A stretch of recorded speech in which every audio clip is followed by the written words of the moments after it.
It's a fucking ambush!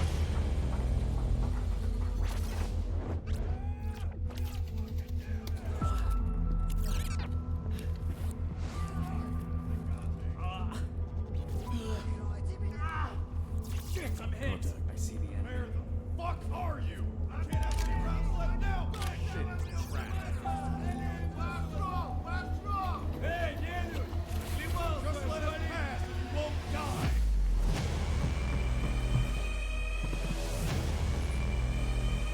Drop your weapons and give up! Do it now!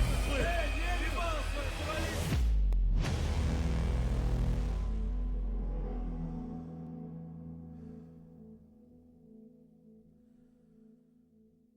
Hello, ladies and gentlemen, and welcome back to the first official HPL EuroLeague Summer 2024, folks.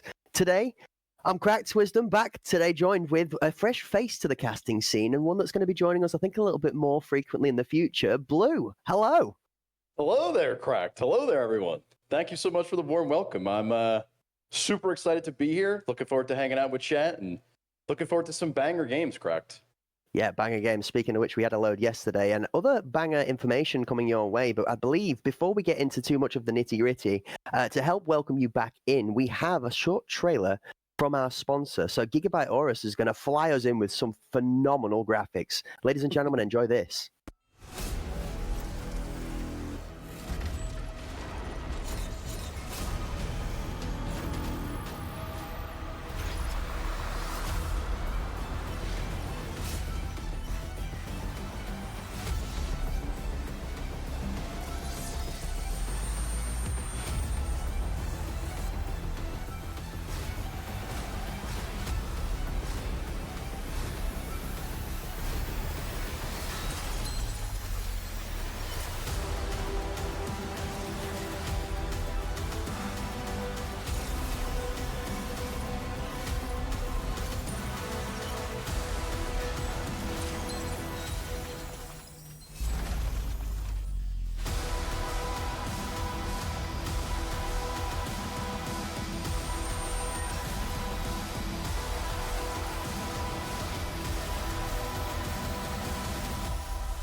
There you go. And what a phenomenal piece of art that is right there, ladies and gentlemen. So, as we all know, to be able to pick the fruits of our labor from the fruition of our hard work, we need a tree. And just like all good trees to bear golden apples, if you exclamation mark Gigabyte in the chat, you'll find our link tree, which will take you to the golden store, which is where all the Amazon shops for your Gigabyte goods can be found. Ladies and gentlemen, even if you don't have the pennies today, clicking on that link and having a browse might just set you up something to aim for in the future, set yourself a personal goal that maybe, you know, some of these tournament players might be spending their winnings on in the future to upgrade the hardware, shall we say. Monitors, mice, keyboards, you name it. Gigabyte has got you covered, and that's Aorus. For those of you at home that struggled with the spelling just like I did the first time around, that is A-O-R-U-S. But don't forget, exclamation mark Gigabyte will get you that information on chat. Hit the link, and you're ready to go. Blue. That's really got me pretty hype. I can't. I want to play whatever game they were playing. That's all I know. I've got to say, it almost does tend towards the feeling of wanting to put on the suit. That guy that's flying around there, it makes me want to sort of suit up and transform her in almost as a little bit of a throwback to a childhood memory there. But speaking of banger action, yesterday was explosive. We had some very confident performances, especially from ITB Shuffle, who I don't want to say ran it, but with the speed that they were going, they might as well have ran out of spawn every round because they were steamrolling that second map home. They did a really, really confident performance. We saw an introduction of Kana joining the ITB lineup, which again was a very solid performance from him, doing a really good job. I'm sure I'm due some abuse from Goes after my mouth decided to mention his ability or inability to aim yesterday. But yeah, no, there was some amazing plays and a really good performance from both ITB and XPA, who both equivalently took 2-0 victories from their opponents yesterday. And I believe within those 2-0 victories, that's going to score them both a victory, 3 points per team, which as we come up to the table and the standings, it's going to show on screen for you here. So the way the points stand out and the way that you're able to actually pick up the different scores is a victory will earn you 3 points. A draw will earn 2 points a team, and a loss will earn 0 points, meaning that by the end of this 5 weeks, guys, 5 whole weeks of entertainment, right? These 8 teams are going to be separated by their victories, losses, or draws. Blue, who are you looking at? This is a stacked lineup, Cracked. ITB and XP. I mean, I know they're at the top of the leaderboard, but these two teams, I mean, both have fantastic players, incredible performance at tournaments, extremely seasoned players, very good strategies, and from what I've seen, the Blast Gang mode just came out, but they seem so well developed. Like the European scene and the Russian scene, it's so hyper developed already. I those two teams, like I think those are going to be our scary ones to watch, as well as Sicario's got some really, really scary players. Team Ledex, I mean, correct. I'm looking at this and it's like, I keep saying names, but it's like, I don't know who to pick because honestly, I think anyone could take it. You're absolutely right. And when it does come down to the game on the day, it absolutely turns into who turns up, who is prepared more in the background, and who's really, really keen and hungry to fight for that victory. We're going to be looking at 2 new matchups today, 4 fresh teams that we've not seen from this first EuroLeague that you guys are able to enjoy, shall we say. Brought to you by our Hunt Premier Tournament Organisation Group, partnered up with Gigabyte Aorus, and Battlestate Games. So we're going to be looking at Sicario versus Vaptin tonight, and we're going to be looking at Ledex versus those friendly guys. So this is going to be the other half of our league. And then we really are going to have, at the end of the day, a good idea as to all 8 teams and how really they maybe face up against each other in this tournament. Sicario versus Vaptin first. Very seasoned team versus one of our newer teams to the rosters. We've seen a lot of these newer teams. Let's play for 3 or 4 rounds, shall we say, in strength. But then the experience of these better teams and the way that they've been able to adapt to different strategies. The newer teams haven't got this wheelhouse of adaptations that they've had the familiarity and the experience of playing with. So they're getting sort of almost out-experienced, I guess, at this point in time. But we have seen strong performances, so show promise. Today, I am scared.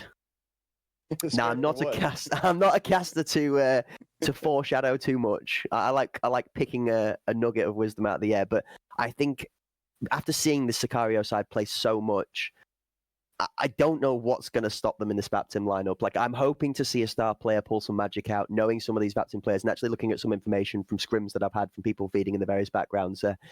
It's going to be a tough task for Vaptin. But as being bathed in fire as an initiation is Blue, if they come out the other side, it's going to look pretty good, right? The sword may be brandished by the fire here. You may pull something out. But I do have to agree with Sicario has so much experience, and some of their players are so incredibly, not only mechanically adept, but like you said, strategically, and the experience and the cohesion of the team. It's really hard to beat Sicario, I think, right now as a new team. Because like you said, they're going to adapt. They're as strong individually as any other team. And they're just bad mother effers all around. But, Vaptim has a chance to do it as well. Vaptim really, it's hard to say how it'll go because some of these players, I know High Fjord, I've played with him and against him. He has the capability to do really, really well. And I've seen Core play really, really well as well. I'm not super familiar with some of the other players. I'm going to get to know them today, but it really could go either way, Cracked. It's really not set in stone. I mean, you're absolutely right. Let's not underestimate the skill of any of these players because, I mean, to step into the ring, you kind of do have to do a little bit of a part of a Michael Jackson song. We'll look at the Vaptin lineup twice and then we'll look at Sicario. The song's going to go, I'm bad. And then we're going to look across to Sicario and go, I'm really, really bad. So I don't know where we're going to end up. Like I say, these players are all very talented.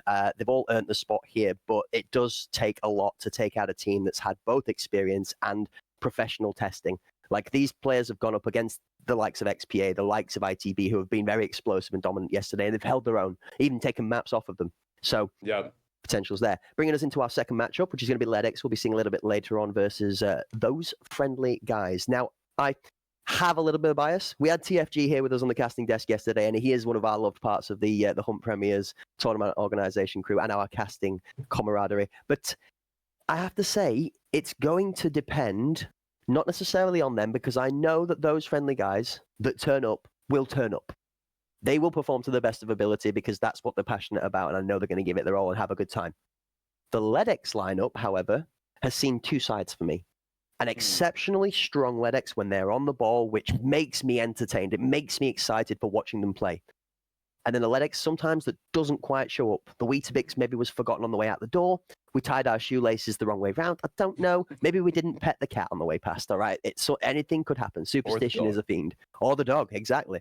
So 3 greats aside, we're hoping LEDX made their path to this match today a nice, pleasant one and didn't step under any ladders.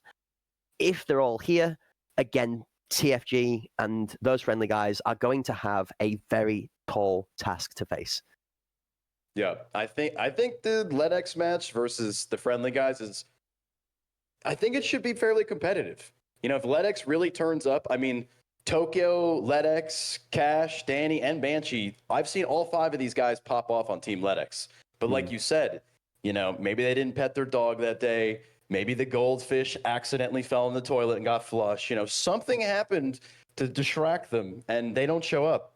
So I think that's where the friendly guys, they need to put pressure right from the beginning because they're all mechanically sound on LEDX. So where the friendly guy's going to have to put pressure is knock them off keel right off the bat. And I think that kind of momentum swing is where LEDX is gonna win or lose. Like, they need to establish themselves and come out strong. I don't think Team LEDX does well when they're at a disadvantage. You are talking a very true story, and I do think it becomes the metaphorical trying to put the square in the triangle hole when it comes to our underdog teams having to try and beat off the, these seasoned veterans. But I mean, maybe that's what it's going to take. Maybe it's going to take the proverbial putting the milk in the cupboard and the cereal back in the fridge for these teams to throw off the seasoned veterans. Maybe we're going to see the wrong and the curvy ball, the backwards forwards, or like we saw the beginning. All right. Of just a tiny little salt bay, right? A little bit of finesse where we semi-baited in Skybridge, faked to push, and then returned and rotated away. That was good. And, more of these spicy combinations are going to come from the seasoned teams as we get deeper into the league.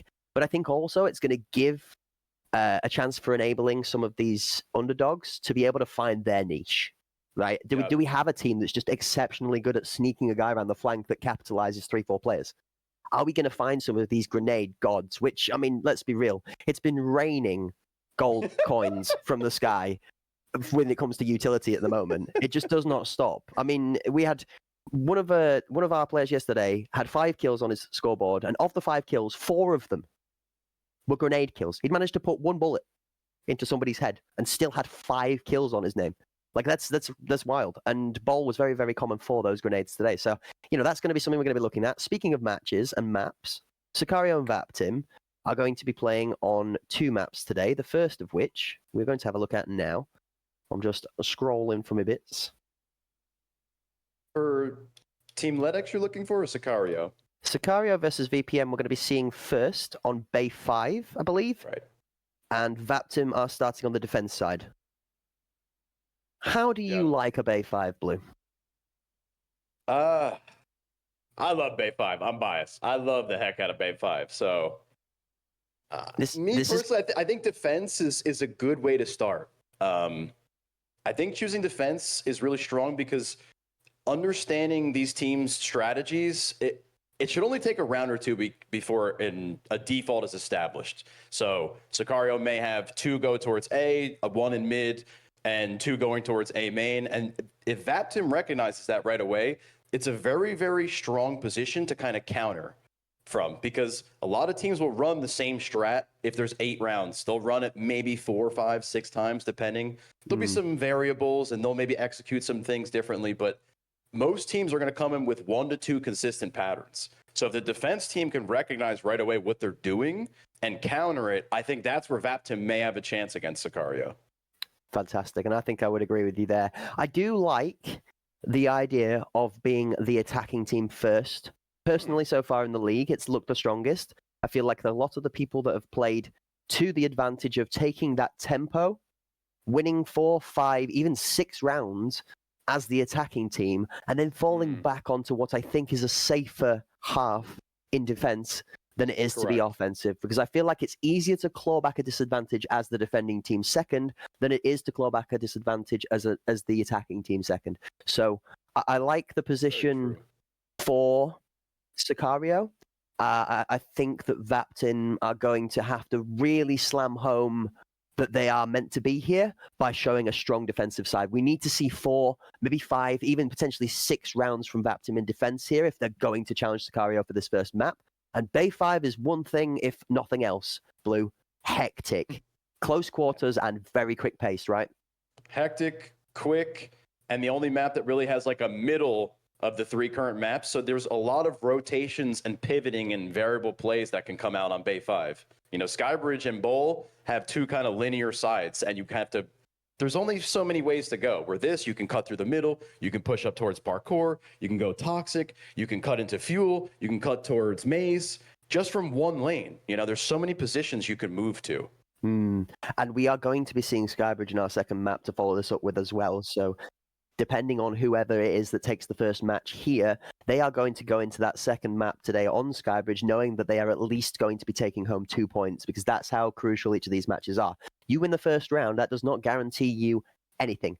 Like, you literally can still score the same amount of points, and you've not got any further than you were 2 matches ago. So securing 2 full games is huge. I just can't wait. This is the first game. Yesterday was amazing. Today is going to be even better, I'm sure. It's going to be a banger. Sicario versus Vaptin, ladies and gentlemen. Here we go. On board with the Vaptin lineup to begin with, so let's have a look and see where the spread's going. That's an extremely heavy fuel push from Sicario. We're 5 deep in fuel, too close. Luki gets a great kill on core. High Fury gets Kashama. Nimonas and Luki both pick up extras on the final. Looks like Sicario open up 4-2 strong. 3 quick kills from the Sicario lineup, but 1 trade kill from VPM. And this is exactly what you were saying. They're coming out strong on attack. VPM down 3 members. It's extremely hard to retake fuel from this position. You got 35 seconds left. They're only 4 people basically cross-firing. It's so hard to take this back. Yeah, we're on board here. 1v3. I don't know if he's going to be able to secure it. It's a very ballsy push there. I mean, unfortunately, Bugs Bunny won't protect you from bullets. That's where that goes. That was crazy. I mean, that just shows you the mentality of these players, Blue, right? They realize what's around that corner. They know exactly how many people are going to be holding that, and he's got the confidence just to try and challenge it by jumping headfirst into it, right? There's confidence, but there's also crazy. I think that was a little crazy, bro. That was... There we go. You know, we really need to see VPM pick up, like you said, as many rounds as possible on defense.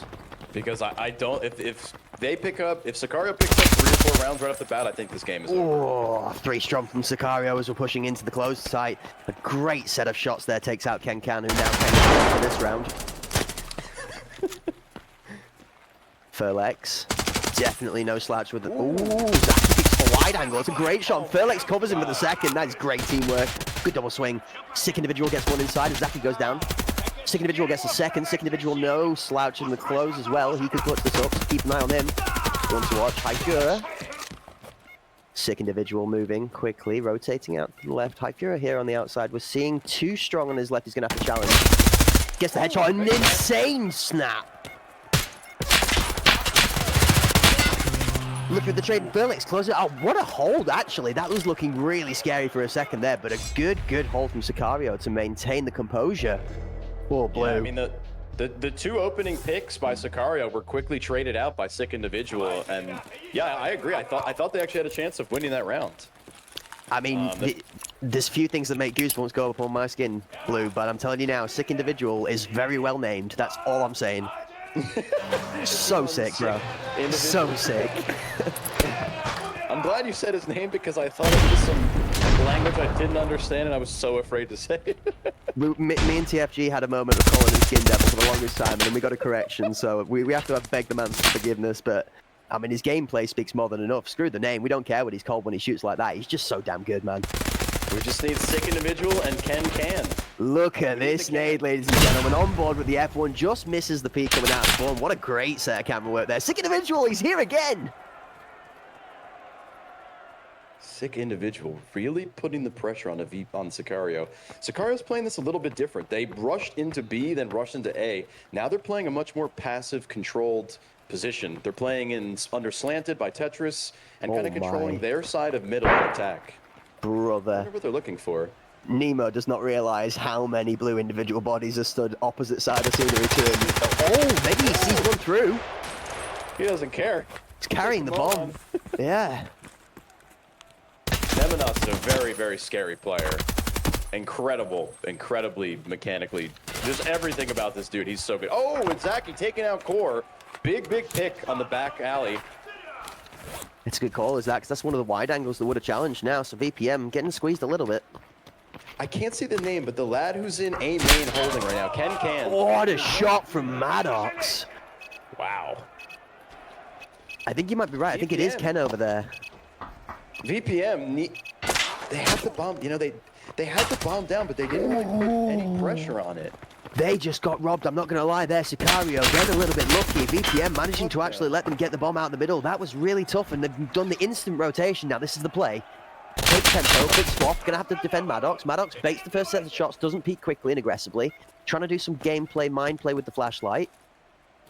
He instead challenge long. He's calling for support from the other side as Ken Can just tases the angle as well. No connection. Come on, Ken. Read it. This is where Ken succeeds. Oh my god, Ken In close Can quarters. really... He's about to... No way!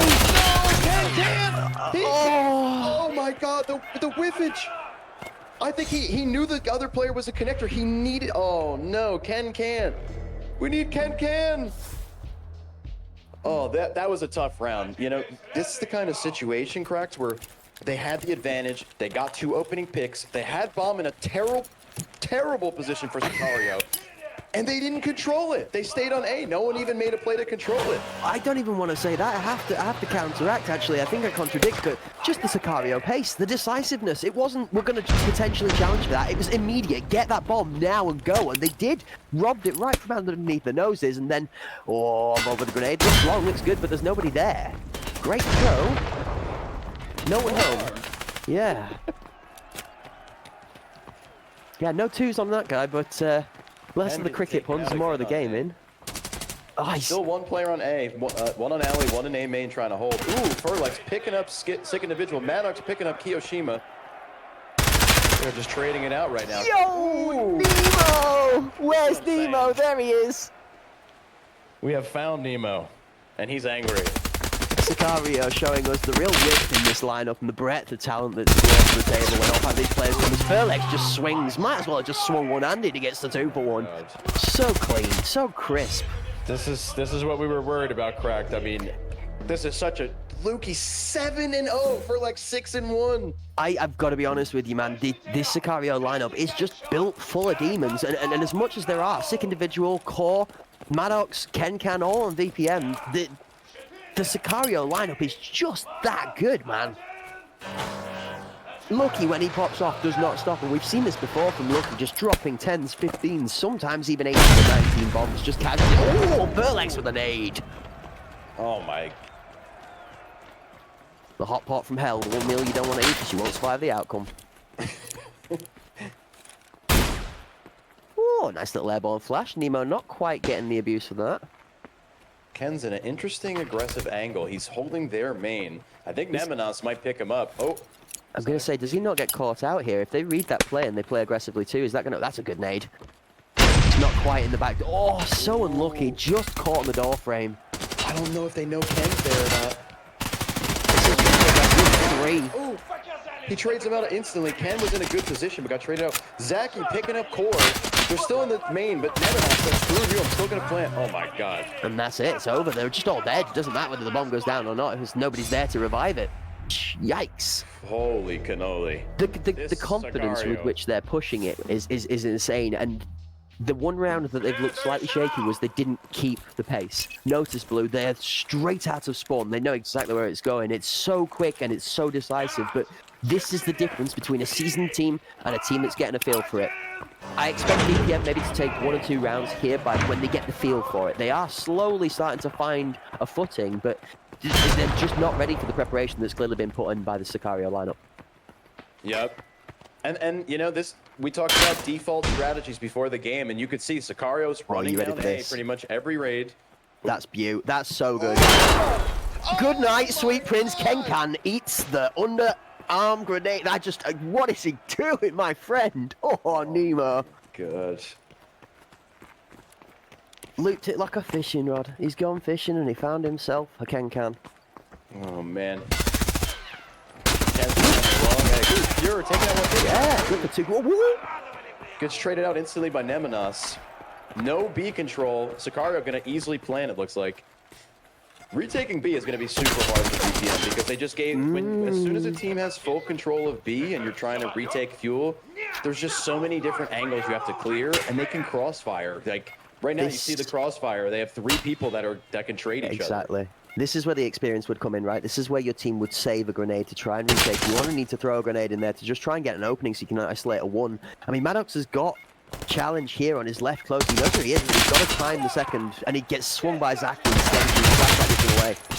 Good trade is 2 for 1 for 6th individual, but then gets cleaned up by I can't pronounce that one today. Kiyashama. Kiyashama. Numbers. Blue. Numbers are king. Oof. I mean, VPM just... it doesn't seem like any of the rounds that they've reacted to what's happened. And what I mean is, like last round, High Fear picks up 2, gets traded up by Nemenos, and then there's no reaction for the team to rotate earlier. I mean, as soon as they started flashing, they should have been rotating 15 seconds ago. I would agree. Like you said, they're just too...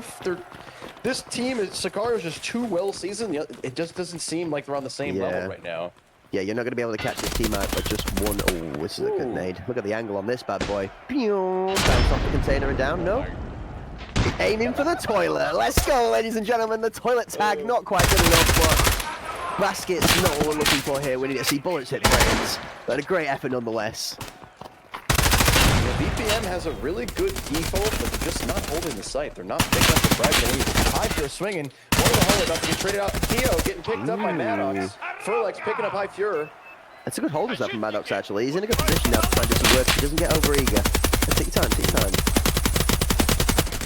time. Look, he's wasting max. Individual gets Furlex. Yeah, 2v2. VPN needs to retake here, and Luke is being hyper-aggressive. Nemo's on patrol. He says, well, I'm going to deal with the angle. Now you're putting a 2v1. It's all on Maddox. Maddox can hear the diffuse, but he can't go to it because he knows it's going to be held from different angles, and that's Nemo cleaning them up. Well played, Sicario again. You know, as soon as the numbers advantage is leveled, it's calm, it's composed, and it's closed out. Until the numbers are leveled, it's fast, it's decisive, and it is just straight into the point. I mean, God, we might actually genuinely see, Blue, our first 9-0 of the first official HPL Euro League. You know, I can't say I disagree. If VPN managed to pick up 1 round, I'll be with how much momentum Sicario have right now. It's High Euro, is he high-fiving? Nope, that's a 0 on the grenade. No score, nobody home on that one. Furlex. Reach for the sky. Oh, that's not bad. It goes the wrong way, though. That's a great nade into the fuel connector. Look, he gets a kill on High Fury. That was actually a crazy nade. I didn't realize that was a thing, I'm not going to lie. That's the first time I've seen that one. That was pretty sick. Oh, container. We can see What? I mean, we can see the hesitancy in VPM. They're still on A, knowing that 2 of their players on B are all dead. I mean, you know, like, they just... I think the confidence is lacking. Maybe, I don't know if it's preparation or confidence, but man, Sicario have their foot on their necks. This is tough. I do wonder if we're going to see something meta-defining, where we see VPM go into attacking, and they also slam B in the attacking round, and we see success from it. Because it seemed that just the attacking side on this map has a lot of agency, because once you're in an area, like you say, you can defend out B and fuel, you can defend out A even inside the outside of loading bay. You know, it gives you lots of protection once you're in these tight-knit, close locations.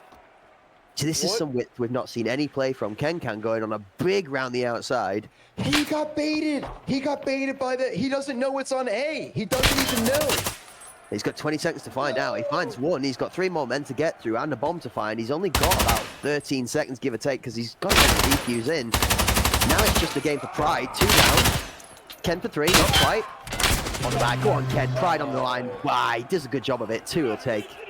Nice try. 0 coming out from Sicario in the opening match. Oh my goodness. So I know this map is attacking, or it could be attacking side, and it could be defense side, depending on who's playing. But man, this is I don't think it matters which side Sicario's on. They are They are cooking. The only thing I'm going to say is be 5 weeks of this, all right? So these teams are not going to be sinking for long. I guarantee you the environment is going to bring their level up very quickly because they're going to be surrounded by just games like this. And it's not like they're sinking drastically. It's just the decisiveness and the overall round itself. I mean, there's kills all over the board. We're only seeing the one donut on the VPM side, and that's not necessarily even speaking the full tale. We know Core to be an exceptional player. It's just that Sicario are better right now. They are just quicker, more decisive in their gameplay, and on the gunplay, they're coming out on top as well at the moment. Grenades have died off a little bit, so both teams starting to adjust to the opening throws. VPN, This is quick. Fuel. Nemenos in a really good position. If they don't clear this corner, he might be able to pick up. There's two. Yep. Return one. Picking up lucky. Nemenos picking up 3. Oh no, this is all but over. Nemenos feeling himself. Oh! Nemo with the pro now. He still manages to get him. Jeez. Moves like Jagger getting up and down like that. Kyoshima. And Furlex takes out Ken. Wow. Oh my goodness, Crack. That was... I mean, we said this and predicted it, but oh, that was... Oof. I don't know what to say. Oh my god. Rest in peace, VPM. 9-0. GG's. Next battle, I'm about to go, we're doing better. If I ever lose, I don't know, faster than ever. If I ever lose, I don't know, we're doing better. Hitting roller coaster come bigger, bolder, faster. Ooh, I'm going to the maximum. I'm going to the maximum. I'm going to the maximum. I'm bigger, bolder, faster. Ooh, I'm going to the maximum. I'm bigger, bolder, faster.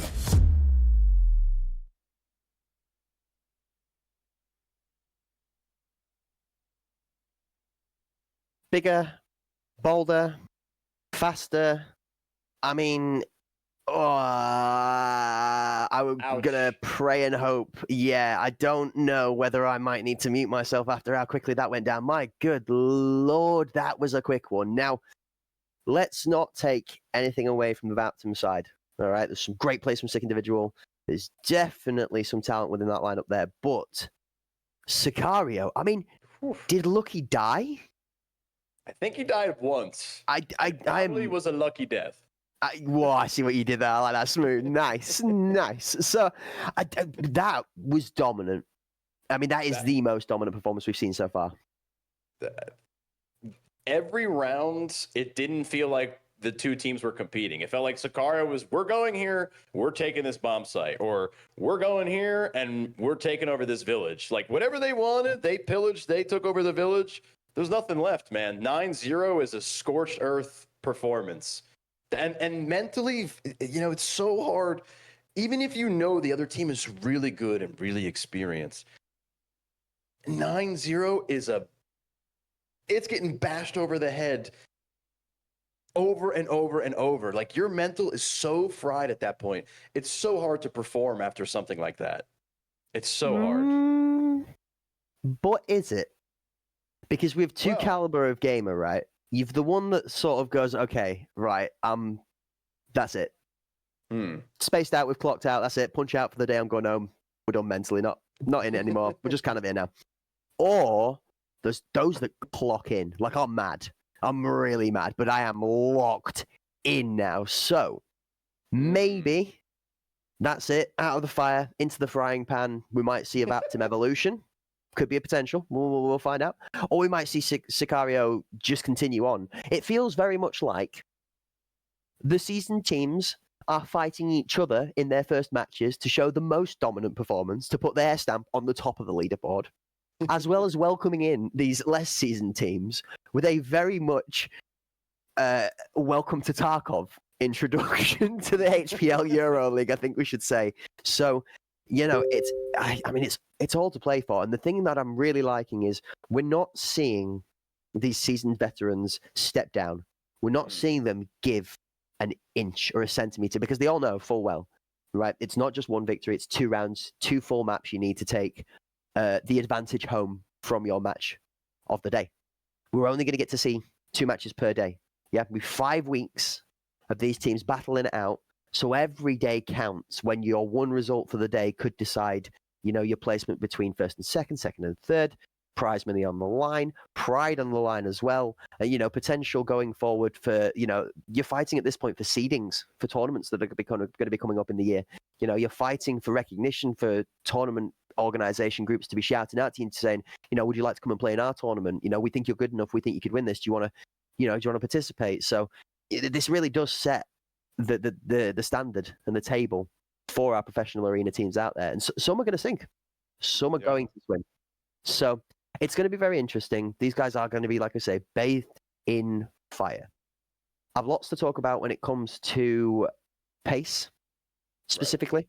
And that's something I'd like to actually have a pretty deep discussion about for now, just because of how dominant that performance was from Sicario. So from an analytical perspective, Blue, and I know you're very good at your maps when it comes to Arena. I've had the fortune of playing alongside you, I think the ones within the channel here as well, but also I've been familiar, you've played a lot with the guys and I've heard a lot of good things. So the aggression, first of all, I mean, how strong are we on point A, point B when it comes to a Bay 5 map? And is that speed, am I rightly assuming that that's what's dominating the tempo of the game? I would say so. I think Sicario, their pacing was extremely aggressive, and they had this kind of lethal tempo where I think almost every round except for one, they got the opening frag, and they would get that opening pick, and they would just press off of it. And I think 6 of the 8 rounds on attack, they hyper aggressively pushed B the first round, and then every other round they did the A push. And then they had the one bait where they faked B and went A. But essentially every push was they went up onto site, they got an opening pick, and they took control. On A side, they would kill one main, they would take control of alley, Lucky usually taking control of alley, Nemenos would push up through either hallway or onto the actual A main site, and they would use that opening pick to then control the site within about 30 seconds, it seemed. Like 30 seconds into each round, they pretty much had control of the site. And I think Sicario's strength is not only in the individual prowess, but if you watch how they were playing together, there were so many crossfires and so many trades and so much cohesion. Where on the other side, VPM there was so much pressure on them, and they didn't really react to what Sicario was doing. It almost seemed like Sicario was so aggressive and so strong on the offense that Vaptim just kind of sat back and didn't know what to do or how to rotate, or even when they knew players had died, they didn't rotate off the site. They never actually went to support. There were a few rounds on B where High Fear died and the other player on B died, and it was about 30 seconds before anyone from VPM was even close to the site. So you have Sicario's hyper aggression controlling the site, and then on the other side, VPM's kind of hesitation and not reacting to that. So you had this huge gap in timing. You had Nemenos getting these opening picks, and then you had Vaptim not reacting to the opening picks. So I think the momentum was not only Sicario's favor, but Vaptim also was playing a little too passive, I think. I'm interested also to see in how teams are setting up in an attacking lineup versus a defensive lineup, because as we see the majority of this action going on, we're going to see more development when it comes to how teams approach attacking versus defensive being very different. I believe, did I hear? I think, yep. Is that a plane I see going over the top? Have we got an airdrop coming in, Blue? Is there a giveaway going on in chat right now? I believe it's an exclamation mark HPL. To get involved in the raffle, folks. And I believe you could be winning yourself a key. Let's have a nosy, shall we, folks? Exclamation mark HPL. Pop it into the chat there to be in to win some prizes. I may or may not have put my name in. I would do the same too. I mean, it's a full arena game code, guys. If you fancy getting involved in Tarkov itself and getting involved in some of the action in arena, maybe you want to prove to your mates that worth 5 of you giving it a go and maybe throwing your name in the hat for some tournaments in the future. Well, if you'd like a chance to win, or you just want to play at home with your mates in casual time, exclamation mark HPL. And I am being told that if Blue wins, it's not rigged. Promise. Perfect. You heard it from him. Cracked approved it. We're good. I mean, Blue is here with his golden light shining down on him today from the casting side. So, maybe he's just, I don't like it. maybe he's bathed in Maybe he's just bathed in that aura today, folks. I don't know. We'll see. It's I gotta change my light, bro, because I am way too gold.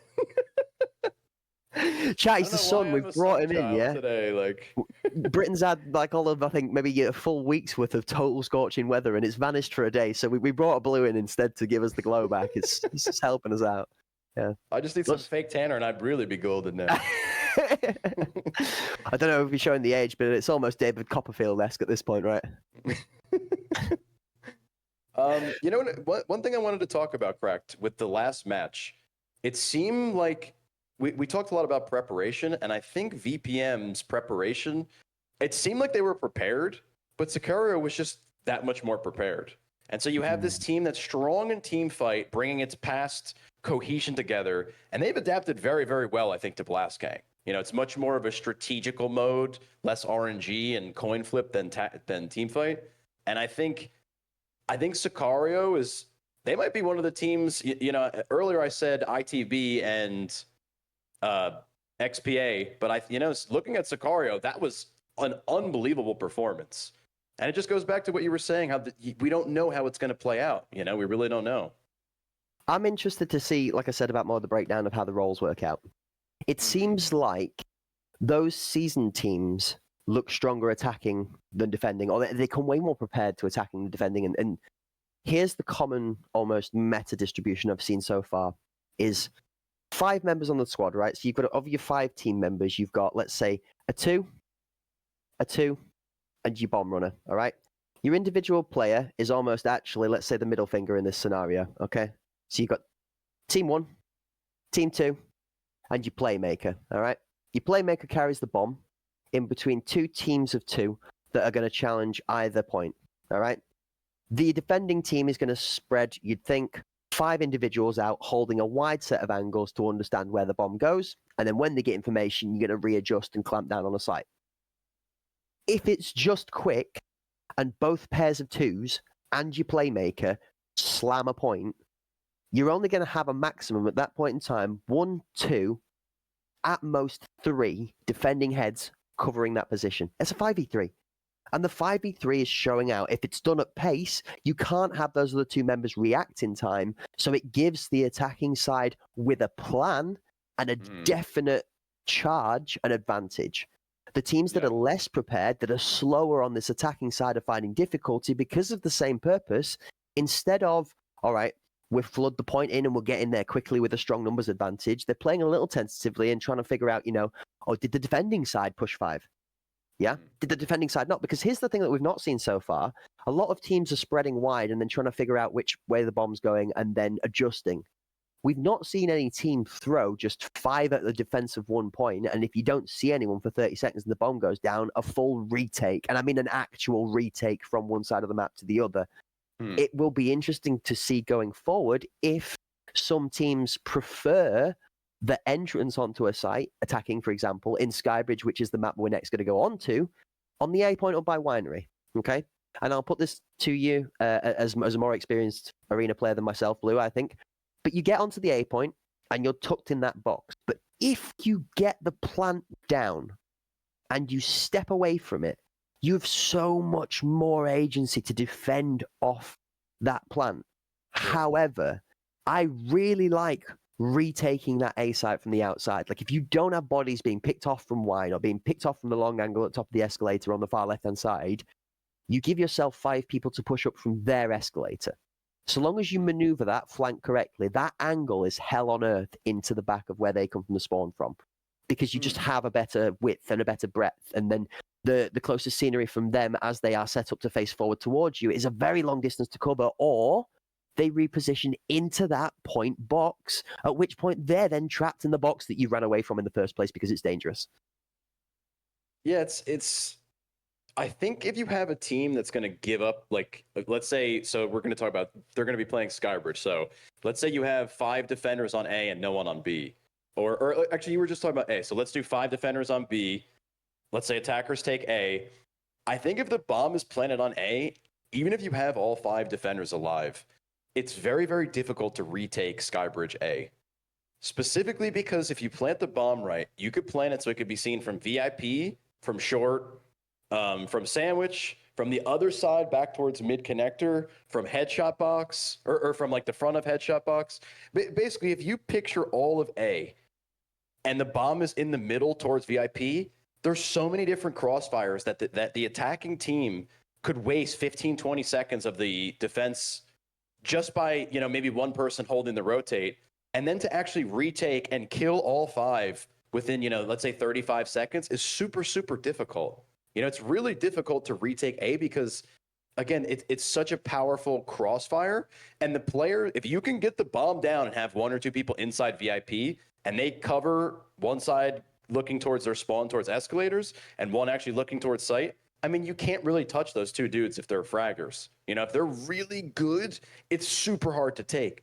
And then, as you said, you have, those could be your control players. And then you have your bomb planner, who's more than likely your entry fragger, and then going to be like your flex, trying to make plays, trying to prevent the rotation. And then the other 2 players are probably just also holding some kind of angle, whether you got one guy watching flank or one guy watching jungle.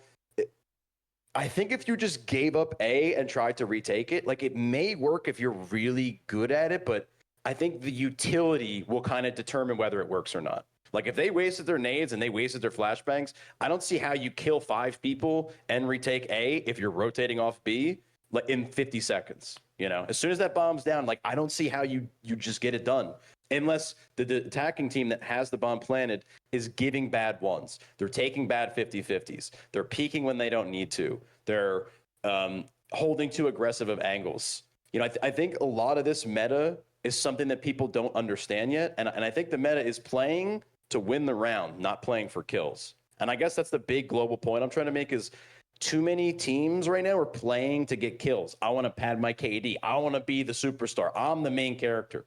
But the reality is if I can get on the site, plant the bomb, and run my little butt away, I'm the best player possible because you didn't kill me and I got the job done. Like, I don't need to kill you to win the round. And that's the hardest thing. Moving from team fight to this, Crack, that's where a lot of people's players are lacking. They're still trying to run around and hoping for the coin flip.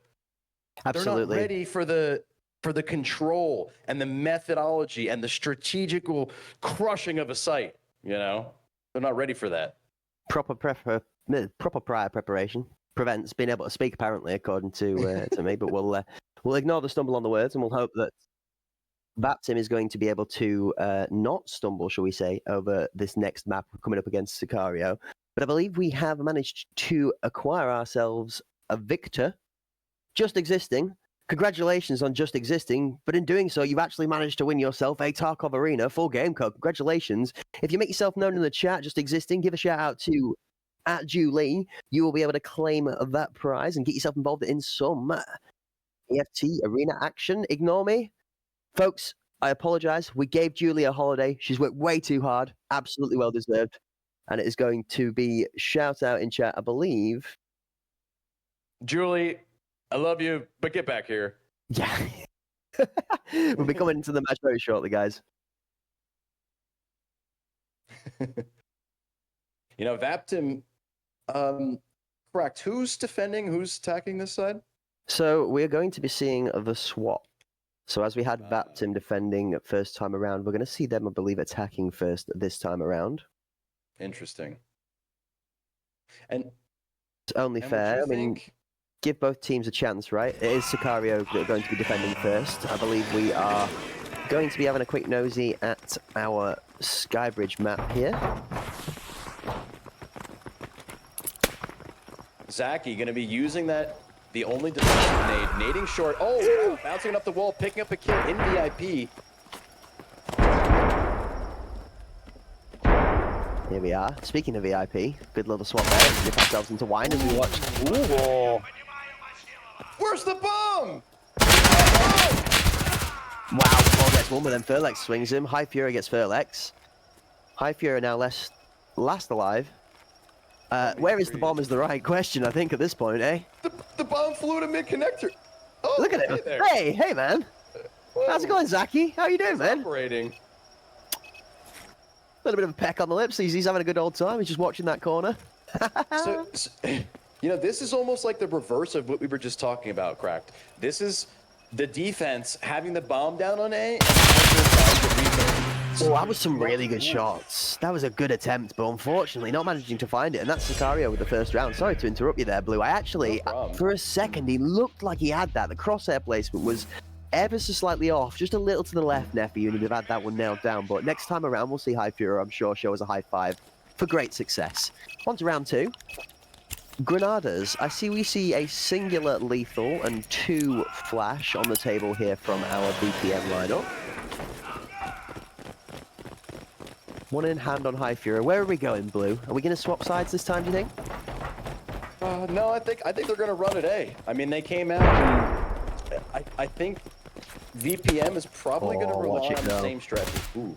I think because VPM isn't going to be as strong as Sicario, I would imagine they're going to just stick to big kill, traded back from Furlex. Furlex picking up 2.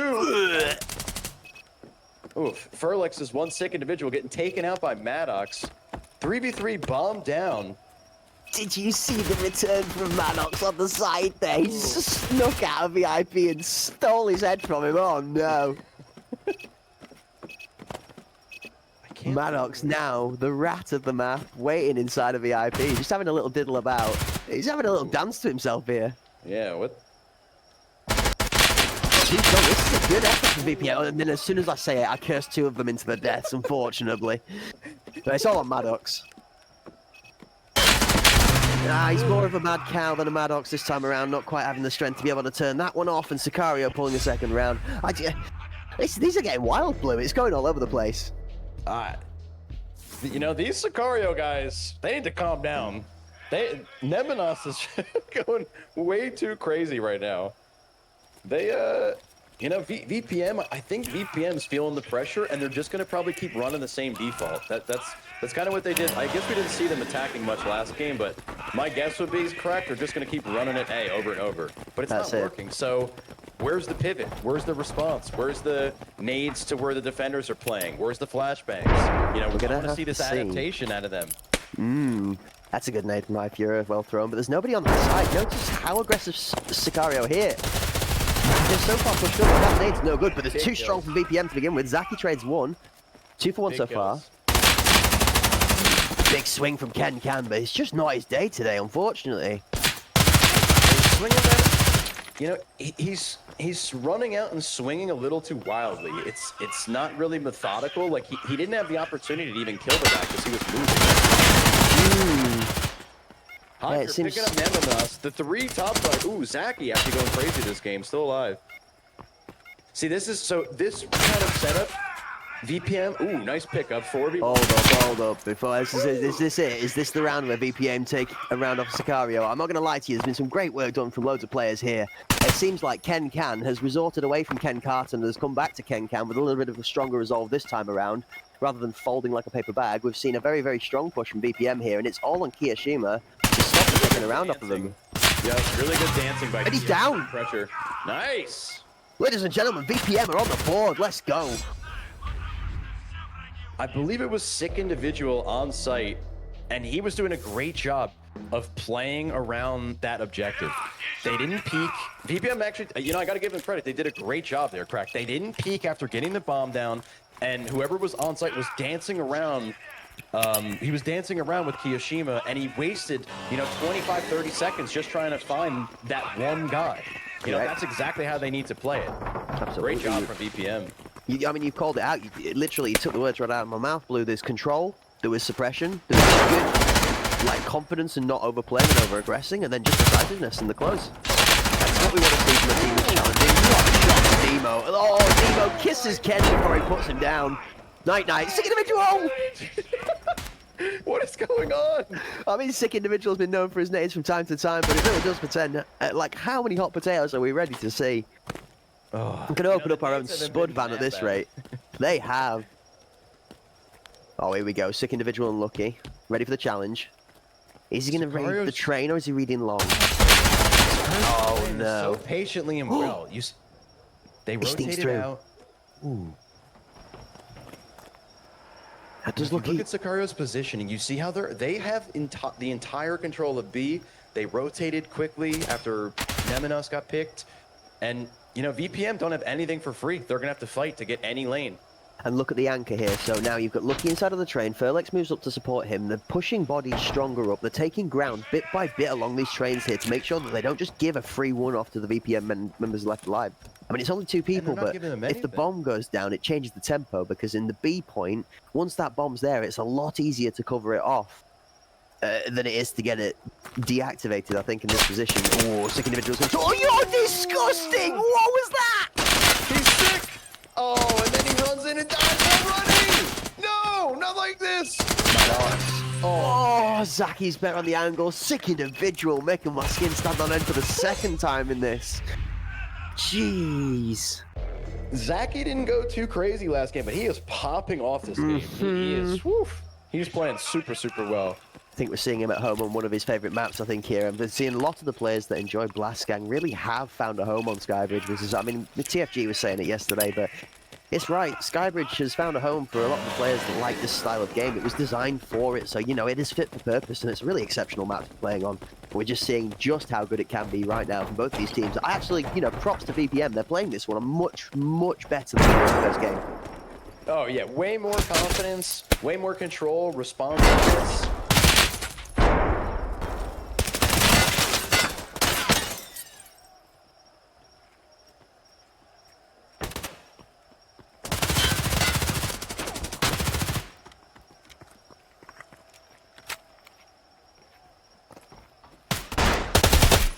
Wow, good shots from Lucky onto Kenkan here on the corner.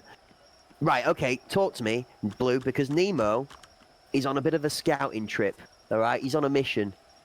He's going full-on M&M, where the 2 trailer park girls went round the outside, and he picks up one on the turn. This is going to convert, bro. He's there. He's right in the backpack of sick individual. All he has to be is a couple of steps closer, and he's going to be able to find him in early bedtime. And look at how Sicario's playing this. Oh, 3 no. members are about to swing him at once. They're not fighting. Oof, well played.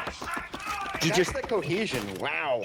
Well, I mean, as a sick individual, what do you need there short of a portal gun to be able to get out of that? Because there's no weapon you're going to put in that man's hands that's going to take out 4 Sicario members in that short space of time. Simple. It's... No, I mean, if they gave him the isolated 50-50s, it would be fine. But Sicario is not taking any ego traits. I mean, Exactly. 3 guys just swung one poor dude. He's no longer the VIP. Yeah, I'm going to say, it seems like only us, from the passive cameras, we get to sit in between rounds in VIP, are the actual VIPs here, chat, you know? Ooh, almost a perfect grenade there. VPM a little bit short. Gunfire goes off. Kenkan gets 1. Hypura gets 2. That's 2. Lucky sitting in rat. Without the double swing him. Oh, big pickup by Lucky. They didn't kill him. They're about to trade out another one. Killing Can. Lucky on a rampage. By Maddox. So they need to get the bomb down. They know one's close. He's got to defend it. He's got to hold it. Crazy, he peeked it. Sick individual gets him back, but Nemo for 2! Oh, God, Nemo.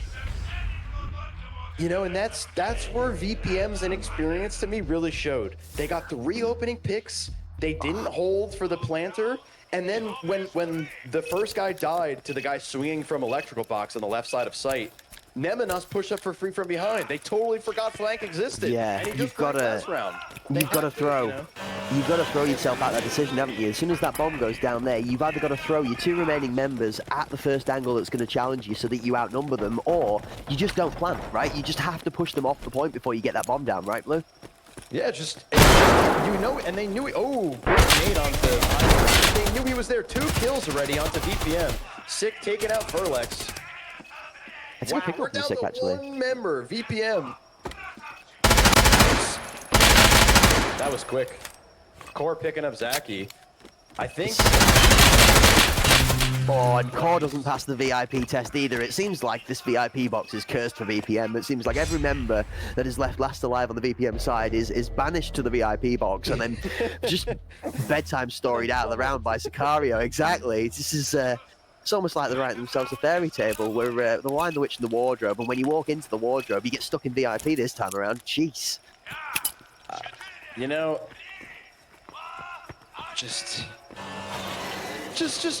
be a little nicer, Sicario, okay?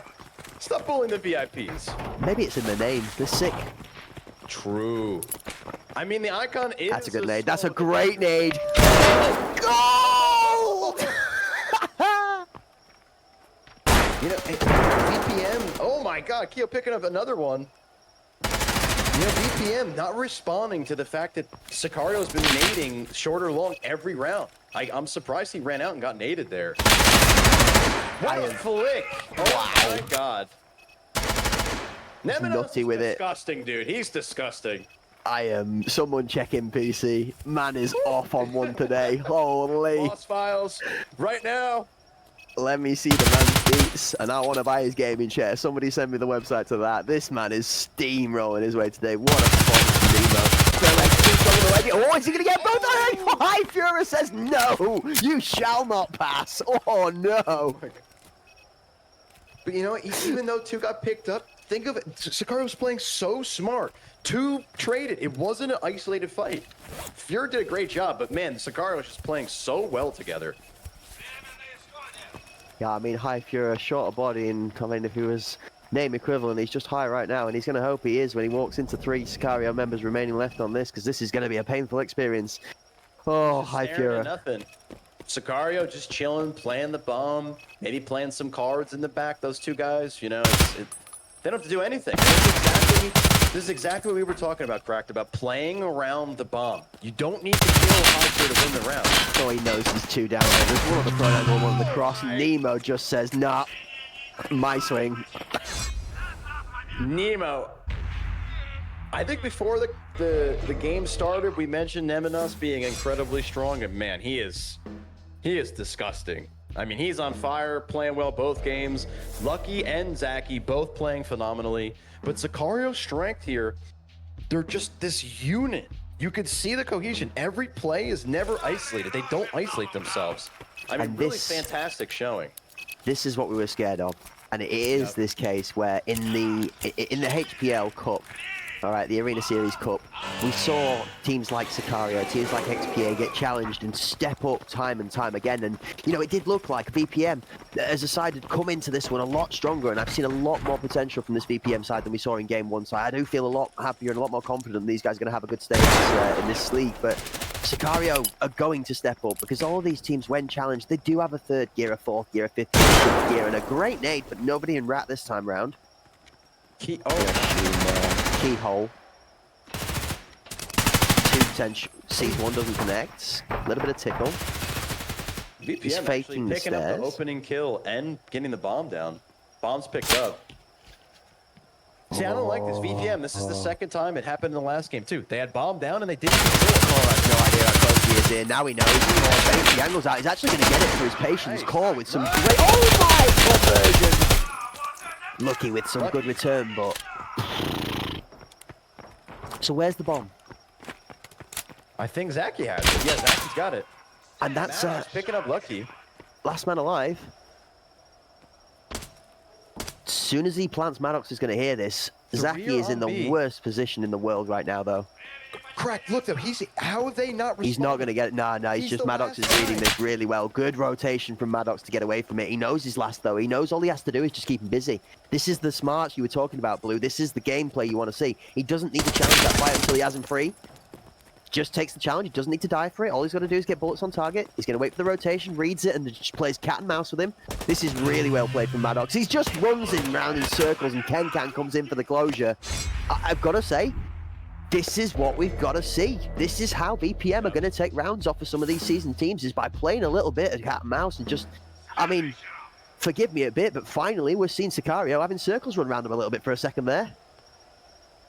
Yeah, Maddox played that pretty much exactly how he needed to. I mean, the only thing I would say is VPM was so slow to rotate. I mean, they knew there was only 1 left. The bomb is not beeping, so obviously he has it. They didn't rotate for 30 seconds when we were on screen. I mean, Maddox was there dancing around with him. It was such a slow rotation. So here's the reason. Maybe they don't realize that he's last alive. They were just having the comms confirming that he was last alive before the move, because otherwise you'd expect, like you say, a very decisive. But that's a good. It looked like it flashed Zaki, but I'm not sure. Oh wow, that's a great flash, and he's got the tree. I almost thought he was going to get him on that as well. The crosshair ended up nearly aligning, but he goes down. Good use of utility on the flash push. Just the preparations is great. Maddox actually trades one back though. We're even on A here, and we're 4 strong from both sides. This is going to be a battle of the boys, just duking it out for the point. Maddox playing against bench. It's a really good, solid position from... Ooh, Furlek's taking him out, though. He says, no position for you. Still have sick individual and rat. He needs the... Oh, Lucky taking him out! No VIPs! No And Furlex VIPs covers for him with the VPM. conversion. Yeah, literally VPM says no. Oh, Zaki with the nutty angle up on the bench. He takes a second or two just to stand up a little higher than the rest of the challenge and says, no, you're benched, mate. You were right. They need to stay away from VIP. That place is cursed for VPM. Mm-hmm. No lounge for them. Match point. Sicario looking to close this out. 8-2. I don't see how they lose this game, Cracked. I really don't. I don't think VPM has the strategical capability to crush Sicario in 6 rounds or 6 straight rounds. Yeah, I mean, there's no I in VPM. There is one in Sicario, though, and there's one in VIP, so maybe that's why it's cursed. Oh, God. Nemenos actually... Oscar looking to get vengeance. Oh, man. Oh, and he's going to... He gets his vengeance. This is a good aggressive push from VPM, actually. I like the... This is sort of almost games now. They've gone, nope, we are just throwing ourselves straight at it. Again, they lost the one member that went into VIP. Let's be real. We knew that was going to happen. Poor sick individual just decides he is challenging the curse regardless and falls prey to it once more. Lucky and Maddox here are going to play a game of roll the dice. Here rolls the nat 20 first, as they're both just going to try and timing each other out from this angle from headshot to VIP. How do you feel about this close box on the point here, Blue? Because, I mean, I don't like fighting from there. There's a lot to have to deal with. From where Maddox is? Yeah. Yeah, I mean, playing by bench is very good for an aggressive take. And in this instance, they picked up 2 frags. They got the backpack, so it's good to play it. But to play it every round is so risky because you can get double swung and it's really hard to trade you back. So that bench play, like, you really need a fragger that's gonna maybe pick up a kill and then rotate back. Yep. And what did Sicario need to do here right now? Because the bomb is on the ground. Here we are on the flank. Oh, Core's in behind. We're almost in VIP. Is this going to be it? The first VIP conversion from Core? There's no way Lucky's going to be turned in here, right? There's no way. No, you're kidding. He's literally cursed. Wow. I cannot believe it. I've never seen a store hate someone so much. There is 4 seconds for this bomb to get planted, though. VPM have done enough. It's not like it's the fairy tale you hope for. He's extending his 9 lives. There's 10 can find for 9. Jeez. Blue. Can we just get, like, I don't know, some security tape over VIP for VPM? We just, like, ban them from that section of the map altogether. Put some caution tape, maybe a steel Bilko door to stop them. Yep. Yep. Maybe a 2-for-1 at bargain buys for any lane that's not VPM's VIP box. I don't know, Just get him some windows. Not anyone there, Cracked. Like, literally, I don't think they... Yeah, no, seriously, yeah, that's it. Yeah, downgrade the tickets. We're going back to business class or economy class, guys. VIP's out. Spirit Airlines only, baby. Oh, no. Good nade. Nobody... Fantastic nade. Wow. So tempered pace from both teams this time. Ooh, wide from VPM. We've covered B off. Oh, no, we haven't. Look at the flank. Core is on his way, my friend. Core is going. Ooh, Sicario see it, though. Do they? No, they don't. No, we're all facing it. Oh, mate. All eyes on Core. So VPM are playing their time here. That's why they've not pushed aggressively. They're really playing pace. They're going to let the bomb push in. And as the bomb comes in, they're going to send Core in from the back to target flank. Oh, great peek from Nemo. Sick individual trades. Different team. Oh, the aggressive push into bench gets punished. That was so risky. Where's Core? Where is Core? Oh, great shots from high. Oh my days. That's it. It's all on Core. Oh, he's no.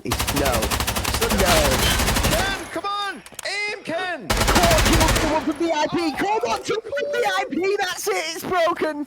The curse is lifted. VPM picking up a 4th round. Maybe what is going on, bro? They're playing super methodical, though. It seems like VPM has woken up now on this defense side. Because right there was the first time that we've seen them really just not push. They just relax. They let them. They played that perfectly as well. They engaged in all of the ones they needed to play it off, to give Core the time to rotate. They didn't play too defensive. Like when Bench over aggressively pushed, Sick Individual getting stuck in there for the trade just to really sell the flank. Well played. Do you know what? That is one of the smarter rounds I've seen from all of the teams so far, including the seasoned veterans. VPM, I tip my hat to thee. That was spot on. Agreed.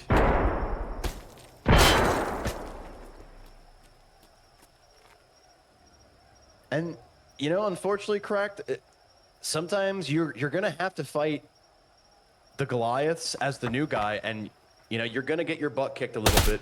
But that's totally normal. You know, this is all part of the learning process. No one starts out as the best team.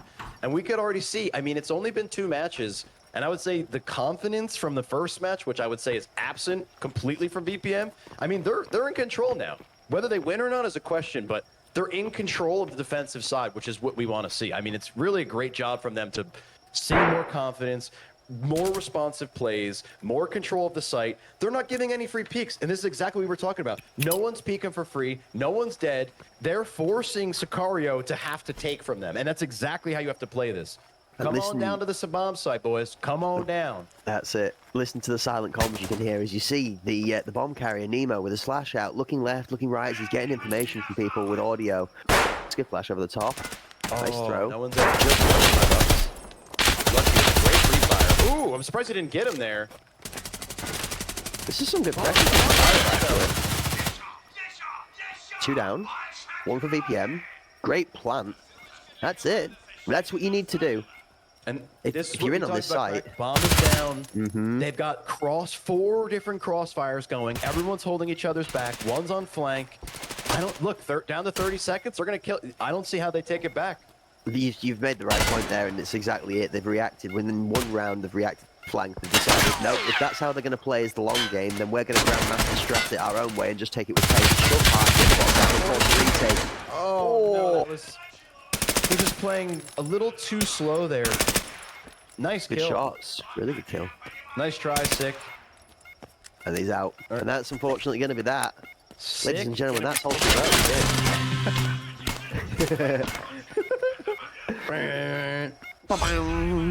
Fantastic job. Sicario closing out our second match. 2-0. Crack, that's going to be 3 points for them. What a thriller.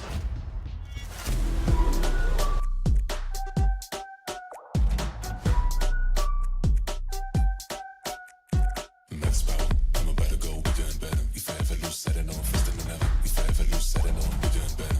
Hitting roller coaster, come bigger, bolder, faster. I'm going to the maximum. I'm going to the maximum. I'm going to the maximum. Bigger, bolder, faster. I'm going to the maximum. Bigger, bolder, faster.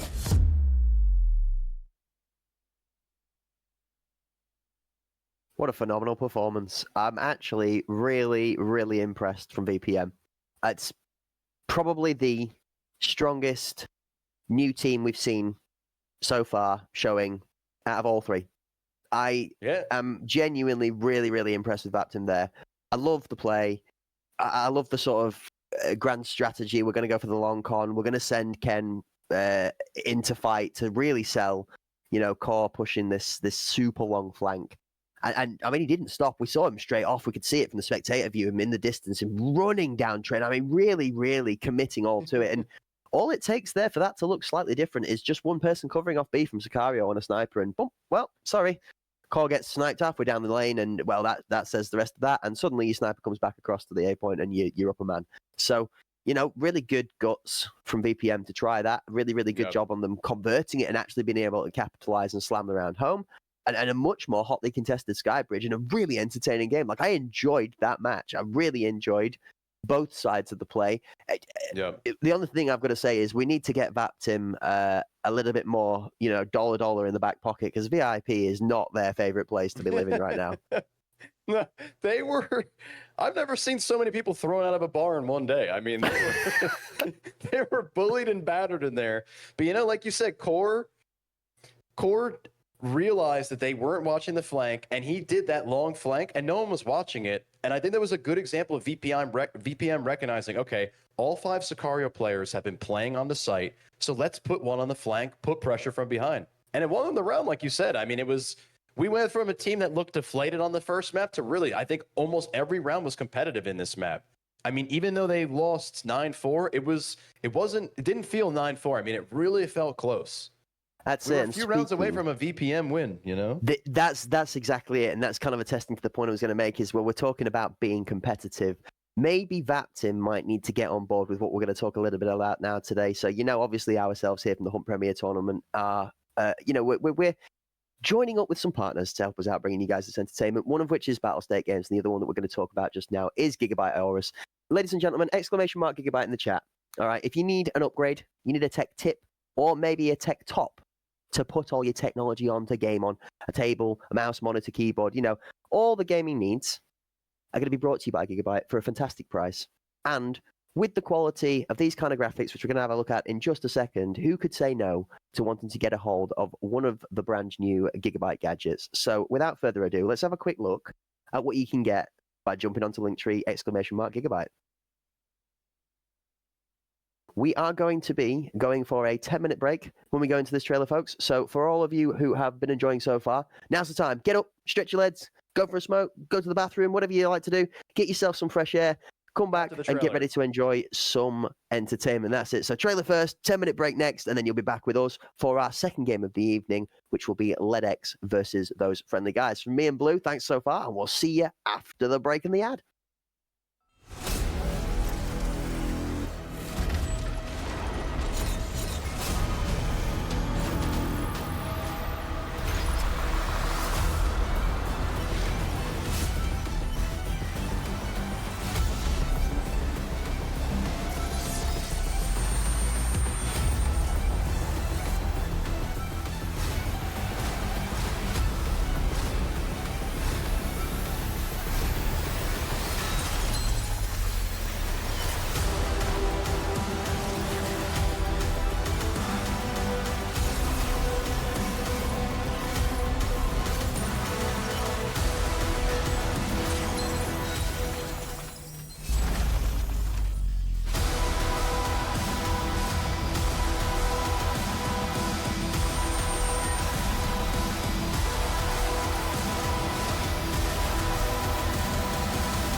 Well, I tell you what, Blue, we could not have picked a better sponsor for this. I mean, bigger, bolder, faster, boom.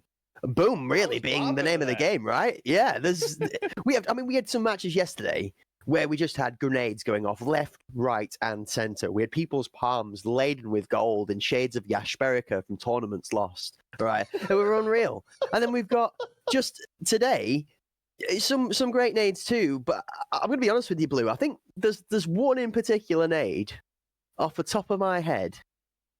Oh, I think I know what you're talking about. Are you talking about the famous toilet nade? I think it might go down in history, all right, as the most bogus nade I've ever seen a toilet roll witness in my life. I don't know about that, but I think if we are lucky enough, you're not here gonna be we able are, to ladies and catch a teammate with gentlemen. just one If you want to be wrist. it, Look at the angle the on this best bad boy. professional nader you can, right there, into the shitter, ladies and gentlemen. If you can't do it like that, then just quit while you're ahead. Because I'm sorry, but if you can't toilet nade like our best tryhards, then it's terrible GGs. things. It's GG's. That's unbelievable. I'm not gonna forget that for a long time. What a setup and some great work from the What a camera guys in the cut. background. I've got to give Exactly, the cut to the toilet. I'm going to say, you guys in the chat there, I think if we could all have a nice little round of applause to the back for those in the background that are doing the camera work today. We've had some exceptional work so far. We've seen some great grenade throws. We've seen some amazing tracking, and we've got... yeah, I think Walker's come in with a great shout there. We might need to rename our team member IBS with how loose the grenade was thrown up the toilet after that one, but we'll see, we'll see. A couple of renames coming in to crown and christen that one, but I don't know. Oh, man. It's I'll say one thing, all right? That friendly guy, he's the gift that keeps on giving. And for those of us that were, fondly familiar, have been able to swing by his stream once in a while, you all know that is a man that doesn't stop giving, okay? Speaking of giving, there is 3 minutes left to get involved in that giveaway, folks. Say exclamation mark HPL to get away with a prize, or God, I'd say run away with a prize, I guess. Steal it from the rest of the chat.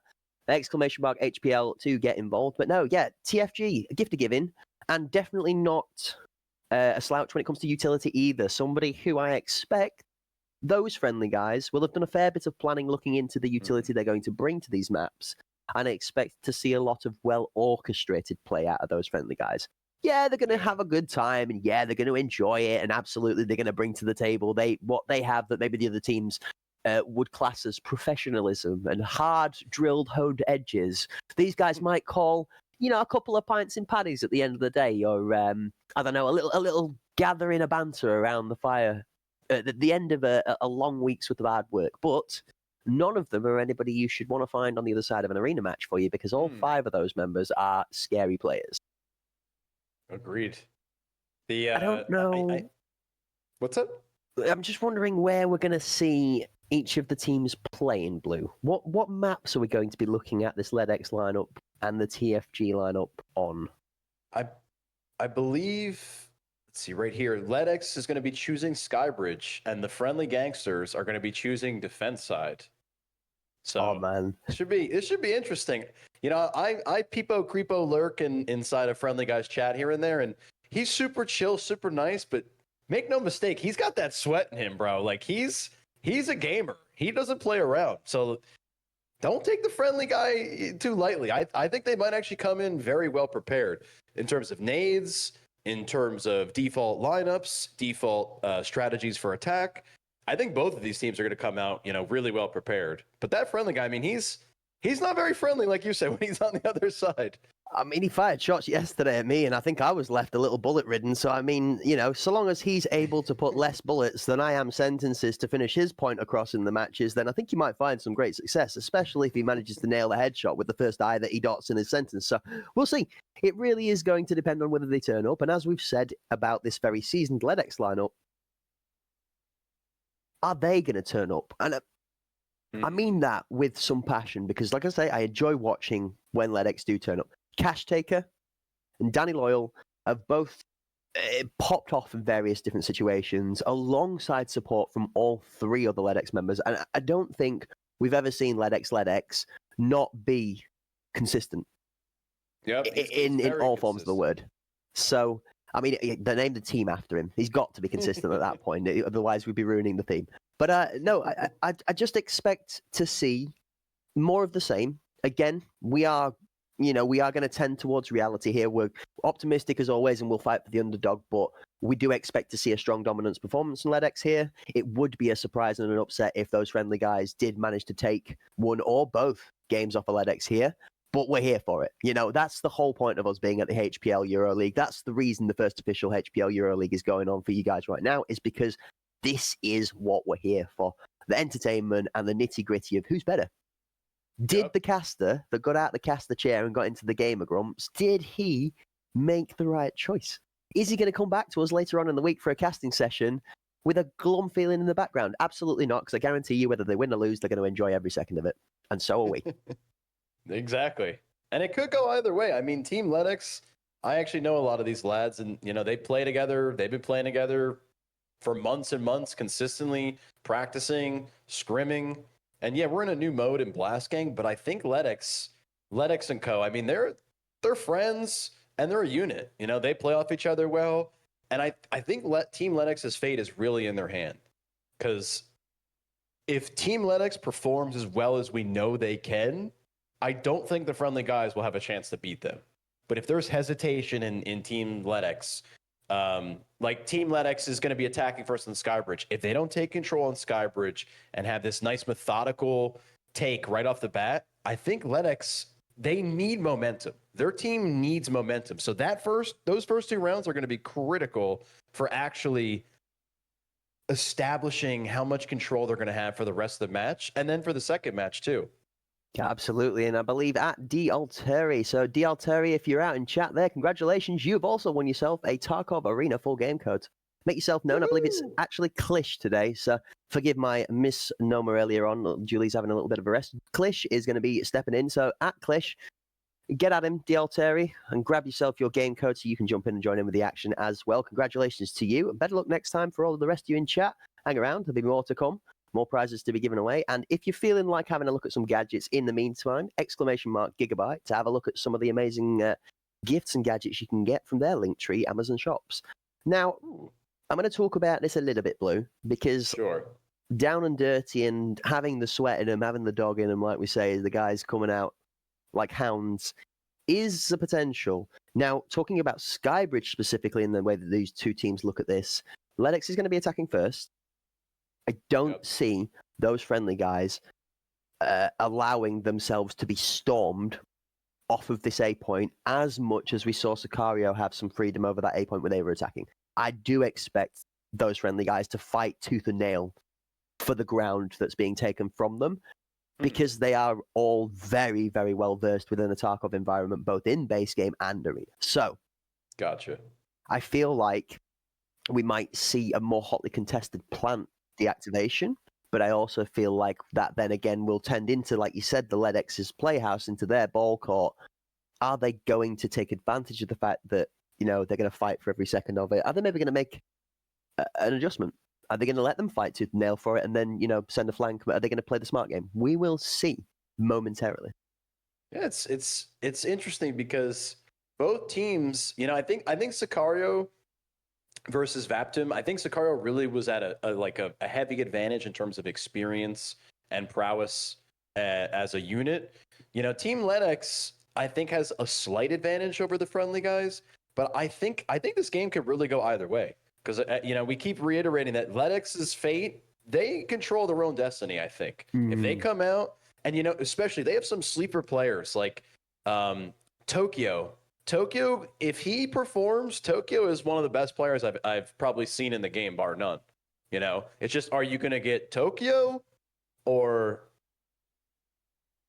Pokio? I don't know. I was thinking something to say that was funny, but you don't know who you're going to get, though. But it's Tokyo Pinocchio, the man who told too many lies and got too long of a nose instead of a long barrel. We'll see. It does depend, because, Tokyo Boy was one of the people that did favor our longer-range weapons in some of the tournaments we've seen before, so you never know. Pinocchio might be the correct reference. We'll come back to that. Well, maybe we might get a chance to interview Tokyo Boy at some point and ask the question ourselves. We will see. I am expecting, though, a slight home court advantage. So if those friendly guys are going to look to anything to amp them up and give them some hype towards a victory here, it's going to be chat.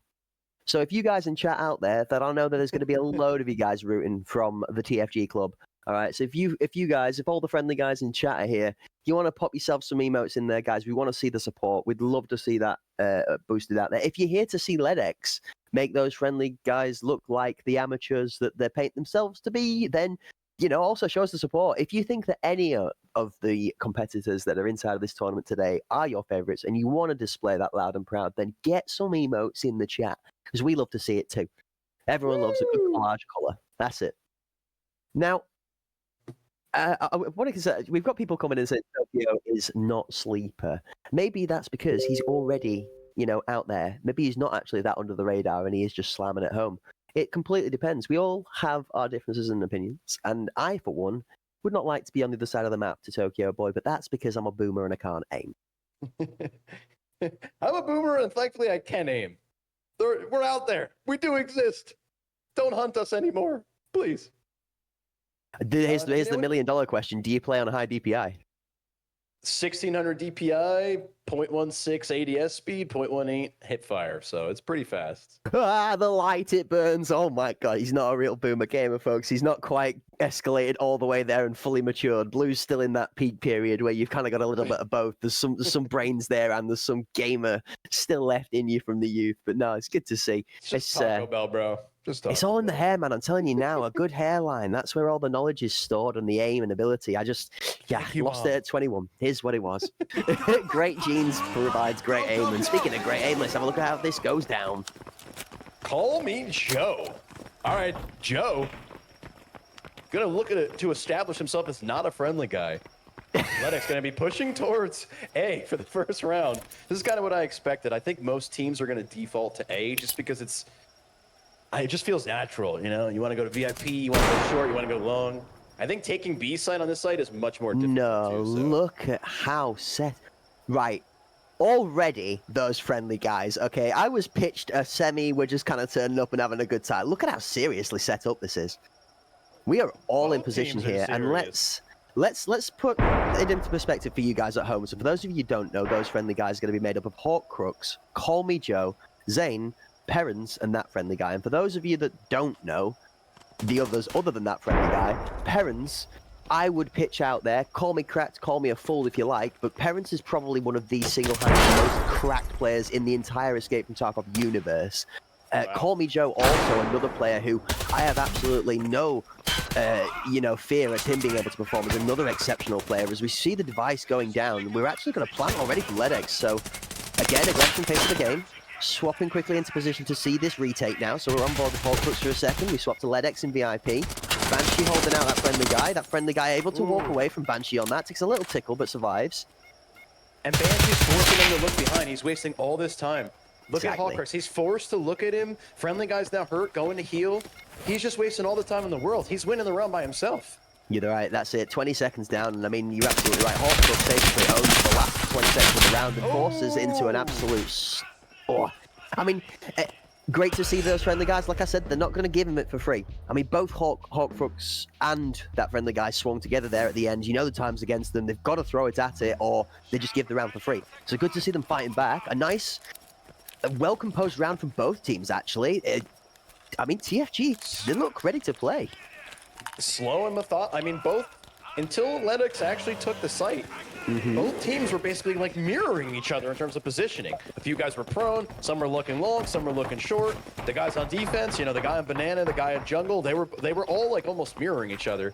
But once Lennox took the site, the friendly guys didn't really react. They just kind of gave it to him. We need them to tighten up that defense. That's it. They can give the space cracked. That's okay. But what's not okay is when when the attacking side is taking space, that you're not responding to it and trying to pick up kills, putting pressure, stopping them from rotating in. You can't just let them have the site for free. I like this, yeah. No, I'm with you 100% of the way. I like as the defensive side, not being too aggressive, not getting on top of the other people here. You want to actually let them play the game. You want to make them force the advantage, get that bomb down, or get the bomb in an awkward position that, it's easier for them to pick it back up and plant or make a play off of it. So, I'm really liking the tempered aggression. Exactly. We're on the same page, bro. I love what Team LEDX is doing. They're just taking their time. They're biding their angles. Banshee going to be picking up the flank. Huge pick. Banshee performing extremely well this game. 4 frags right, 4-0. And they let him play it for free again. This is what I'm talking about. They let him play it. Why? Fight them. I'm Stop interested being to see friendly. if this is them finding their footing. I mean, yeah, they are those friendly guys, so maybe they are just being friendly. They're letting them get the plan out. Maybe they're practicing for a retake. Oh, here we go. Here's some tech. Boost onto the box. Tokyo Boy up top. Oh, playing with fire on the high I haven't angle. seen that before. Oh, you're kidding! What a shot! The 25 seconds, AXMC. pressure's on. Oh no, like your favourite flavour of body spray axes him out of the equation, asks him a question and puts him down. Good lord. Cash taker, Tokyo Boy, cash taker, and 3 down. Cash. The cash, baby. My goodness. Oh, Danny Cash, no. Banshee, and Tokyo Boy all picking up frags that round. I'd say in showing us the underscores, how you lock in, apparently when you type in your name into the game for setup, because that was one heck of a shot off the AXMC. Great little snap there, but unfortunately able to convert on the round. LedX again, seasoned team, composed, won't let one unforced error make the difference in the round. They're going to pull it back. So, and we've said this multiple times, when you're trying to see an underdog challenge the potential stronger team, it's down to them being able to make them do multiple mistakes.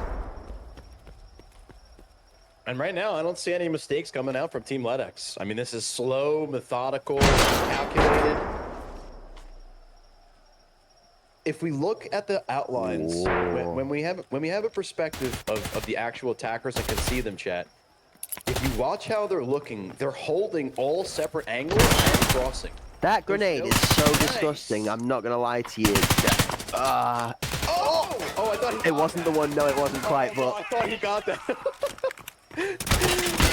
Oh, nice. wow, good swing from Hawk. And he gets found out, unfortunately, though, by LedX. 4v1. He's on it again, Zane. Banshee's about to, oh, the timing. Oh, nice pickup from Danny. Good lord. Well, it went from Cash Taker being the attendant to Zane saying that he's the bank owner, and then Danny Oil comes in as chief executive officer and says, "No, we're closed for business, boys. Out you go." Done. Banshee is, you know, I believe correct. Banshee's the newest member of Team LedX, and he is performing out of his mind. I mean, he really wants the Letty.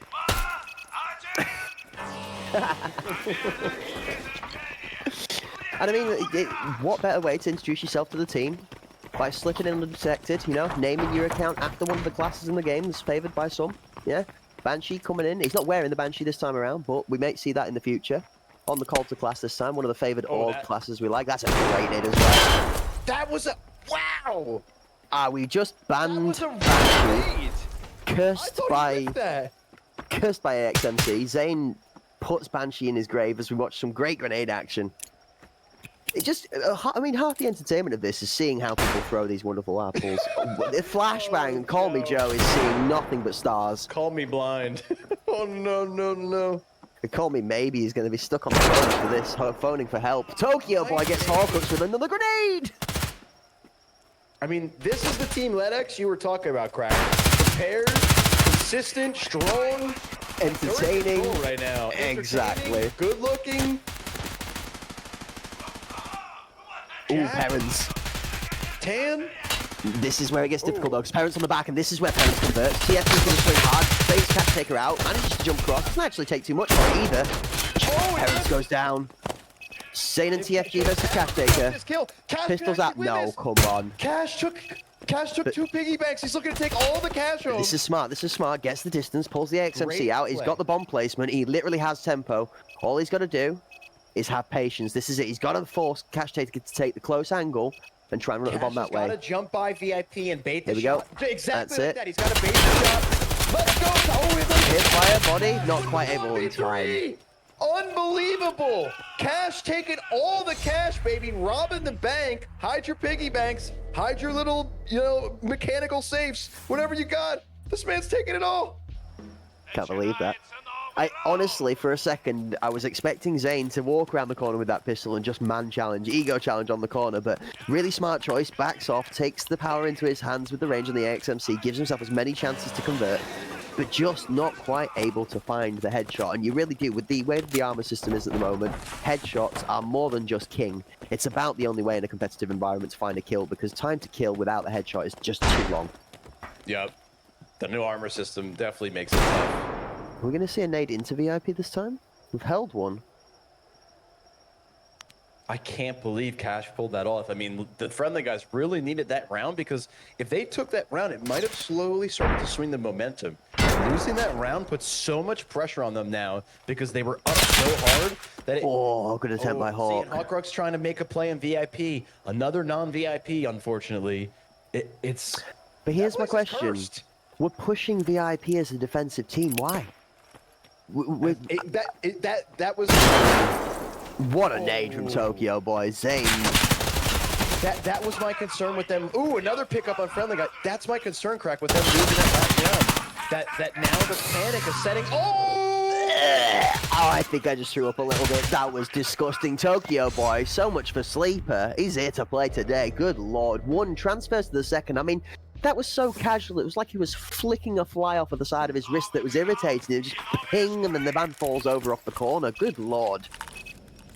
this is the Tokyo I was looking for. And I mean, this is what I'm saying. This dude, when he's on, he is... Tokyo is definitely one of the best players I've fought against.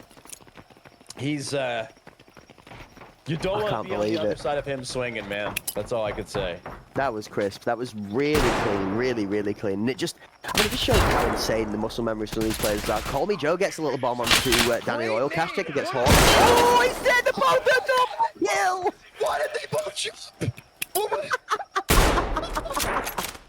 Oh, no! You can... Oh, for those of you at home that get the Destiny reference, this is not Salvation's Edge. You can't jump the white mechanic. That's not how that works, folks. And oh my god. Wrong game. Oh my god, we need some F's in chat. Oh my goodness. That was rough. Oh no.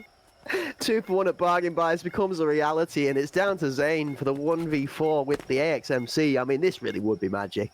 The high peak on the top there. I mean, Tokyo Boy should set the finish, but Banshee's finding him on the flank. Jeez, Louise, Cracked. Are we looking at our second 9-0? Did we just see our toilet topper for grenades? Dude, that is a clip. I've never seen 2 people jump to a nade and die to it, ever. I challenge anyone out there right now, any one of you, alright, that knows the reference from Destiny, go clip me, them 2 boys jumping, and go paste me the Salvation's Edge test wipe on the floor underneath their feet, please. It'd be gold. Any of you that have got skills with the camera and some editing, do us a justice, do us a service, and go get that right now for poor those friendly guys, because that was just, oh, it was too good. What a nade.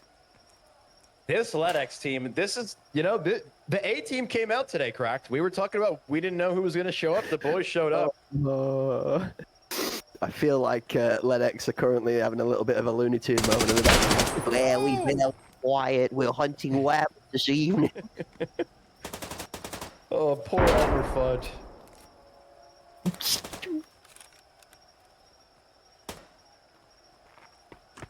LEDX just...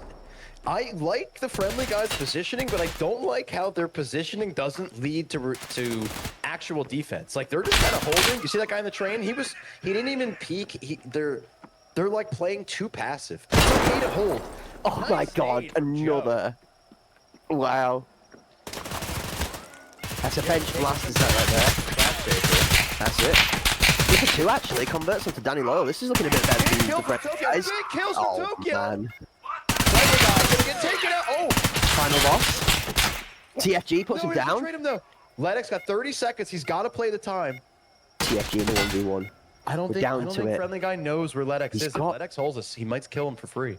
I'm gonna say he's got time here. Oh, he didn't know. Nice, LEDX. Sneaky snake. Just slowly creeping onto sight. Oh man, and then he attacked. Oh, like a sneaky snake. Like a sneaky snake. He's a sneaky little snake. He's getting himself in there, and then, right, like you said, poised, ready to strike. Oh, and I mean, you can't really fault TFG at that point. He's got to swing. He's got to put some pressure on and try and make the fight happen in his advantage, but there's not really much advantage to gain when you're, like you say, sneaking in. No, and you could see that Athletics, he not only did he use the advantage of creating no sound, but he positioned himself in a way that he had an angle that the friendly guy would have to rotate and actually turn, not necessarily look at him, but he would be turning and looking towards VIP.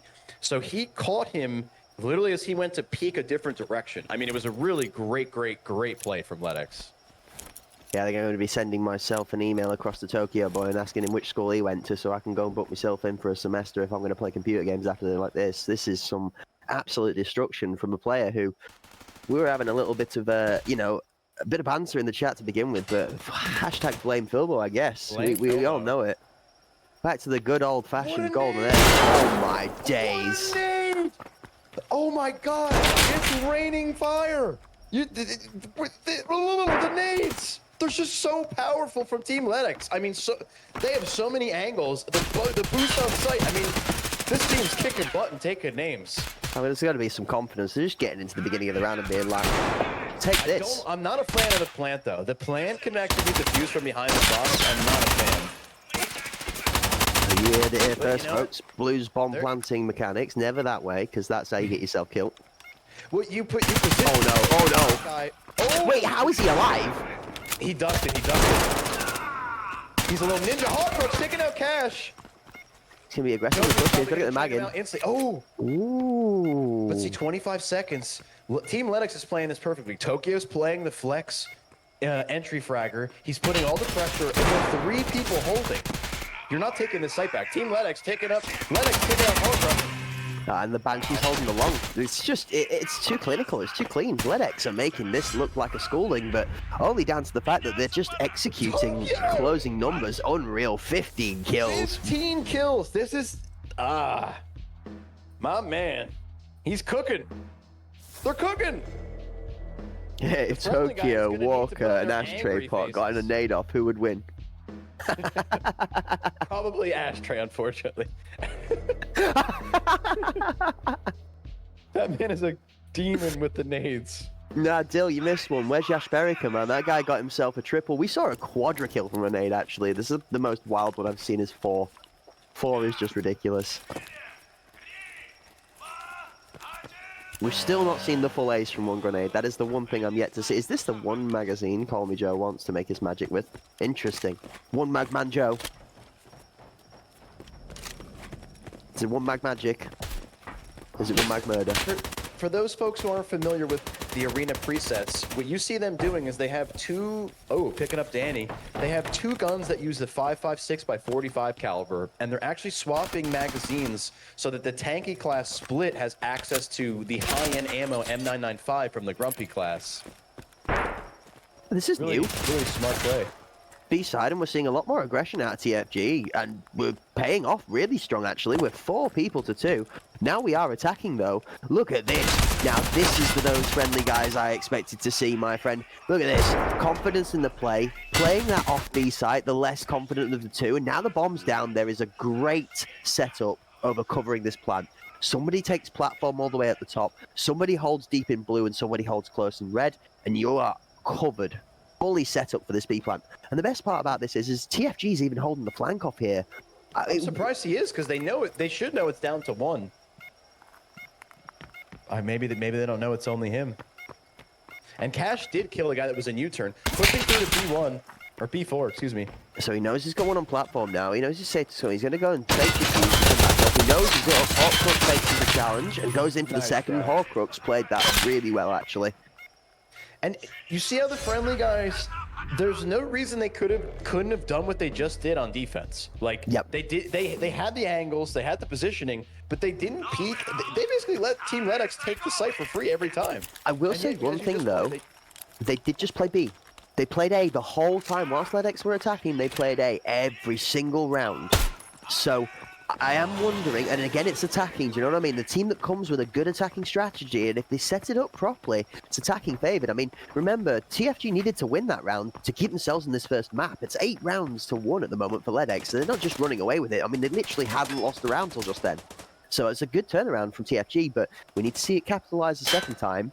Interesting, we see a widespread from Ledex this time, 2 either side and 1 in the middle, with the bomb being held almost in a fake towards B from Hawk Crooks, but a strong Big push kill. towards A. That opening pick is going to put a lot of pressure because I believe that was on B. He's forcing the Heaven player to take a little bit more of an aggressive angle. And I can't see the name. Zane pushing up, trying to trade out Tokyo. They don't have any info on the bomb yet, but I think the friendly guys are playing this a little bit too passive. They look like they're defensive position. They're not the attacking team right now.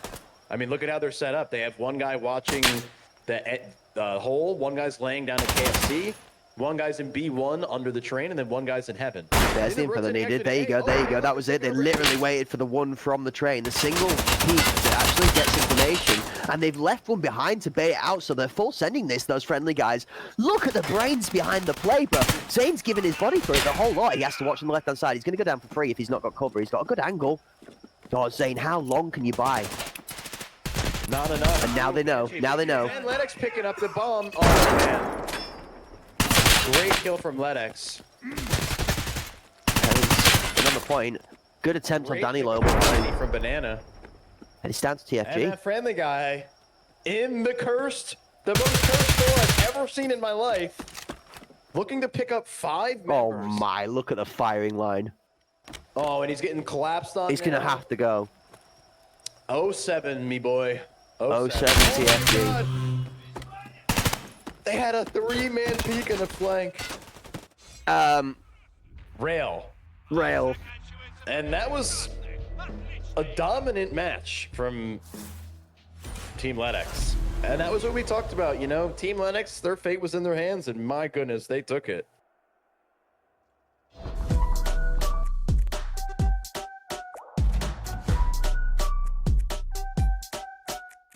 Max power, I'm about to go, we're doing better. If I ever lose, set it on faster than ever. If I ever lose, set it on, we're doing better. Hitting roller coaster come bigger, bolder, faster. Ooh, I'm going to the maximum. I'm going to the maximum. I'm going to the maximum. I'm bigger, bolder, faster. Ooh, going to the maximum. I'm bigger, bolder, faster.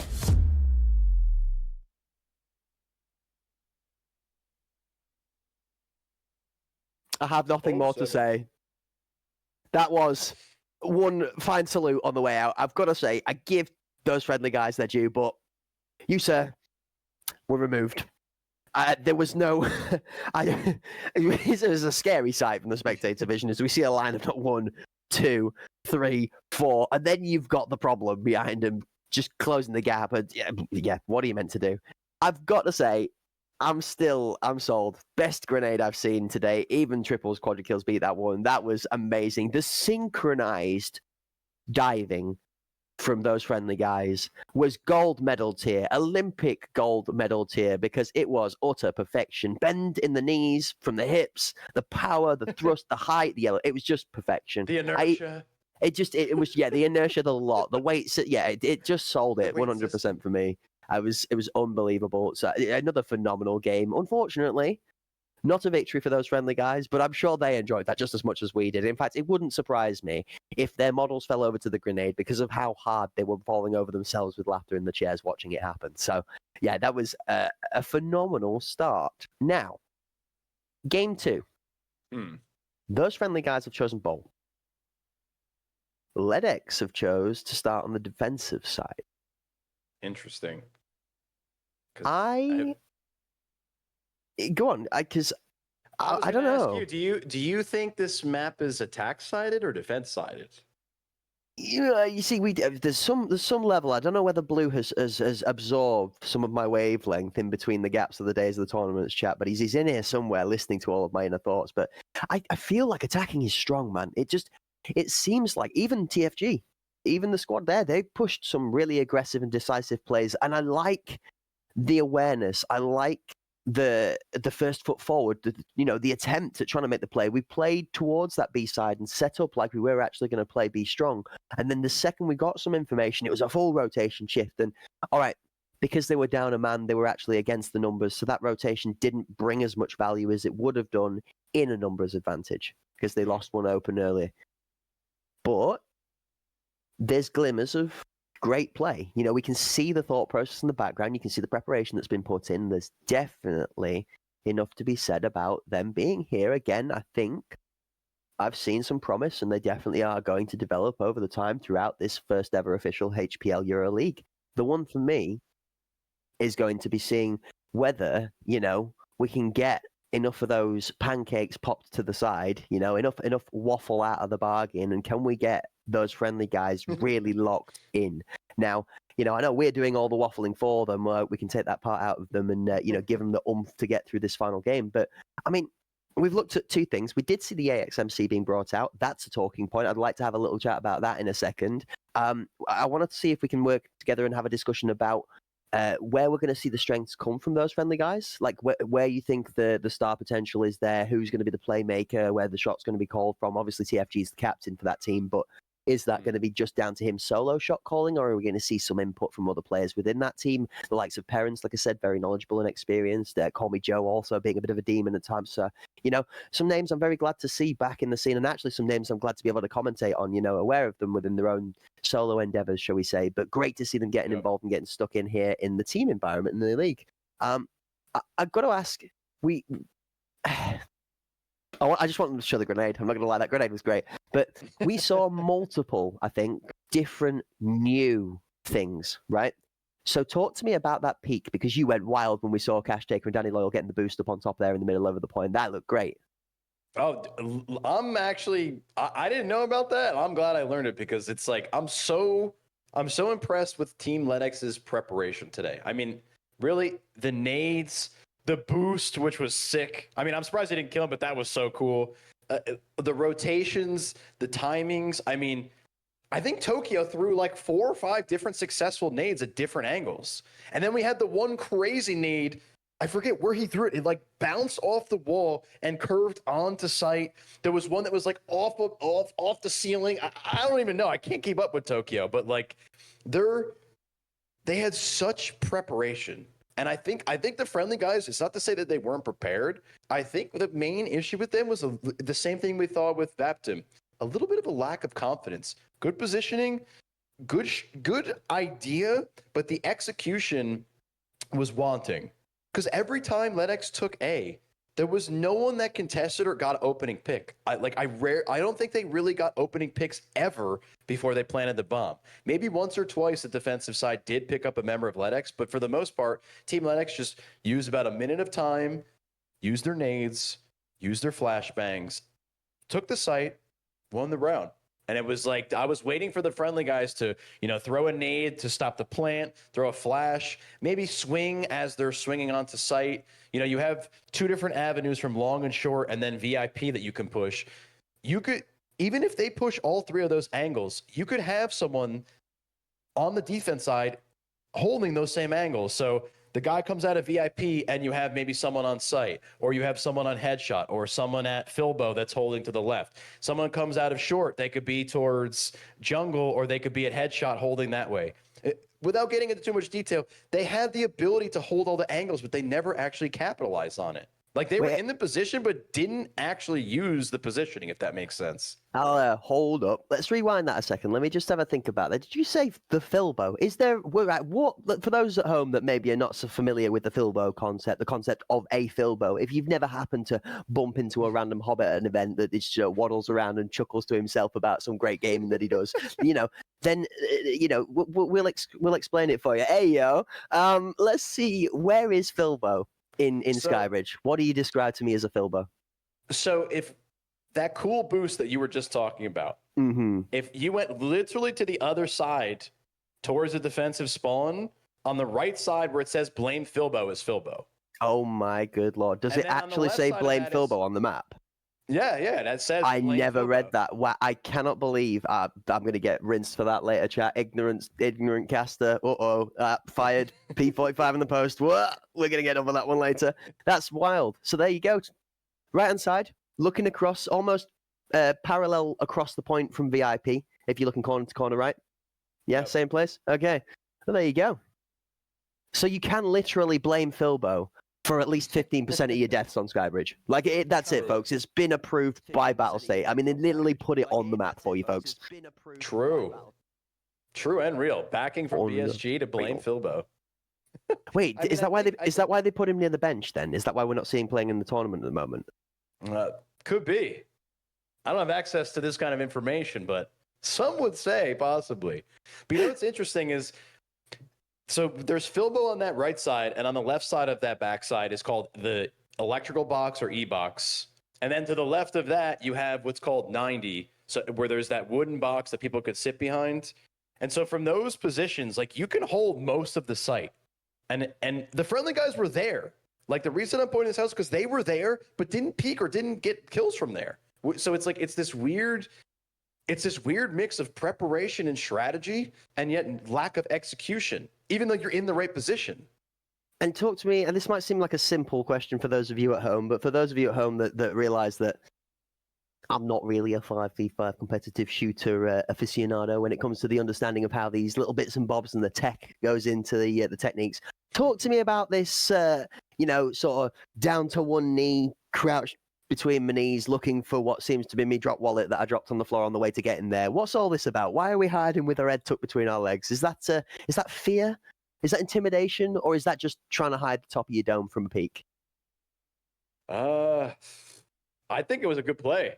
When you're talking about when he ducked down in the corner, I think Not just the he was one, sneaky. like the setup from those friendly guys. We saw them a lot of the time walking into like a rat angle, for example, rat outside of VIP, and then tucking themselves like right into the corner of the corner, looking down in between the knees and keeping the head down. Is that an audio thing? Are we trying to figure out where sound's coming from? I don't know. No Or are we just idea. looking towards our fate? Is it preparation? Maybe padding the straw for when we fall down in a second's time. I don't know. Wondering if we might need to see might be some fear and some lack of confidence looking at. I mean, I've never seen a head come out of the ground that I've shot at in this game. So, I don't know what you're going to find looking at the ground. I'm going to take some And advice they were from always chat. tucked. Yeah. They were always tucked, but they weren't peeking. It's okay to tuck and peek.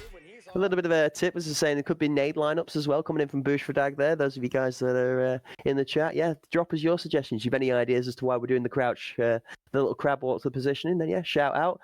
You heard it here first. Philbo confirmed. I got benched, dead weight. F's in chat for Philbo. Can't blame him anymore if he's benched. Unfortunately, it helps avoid getting. What does that say there from Domed. Frozen?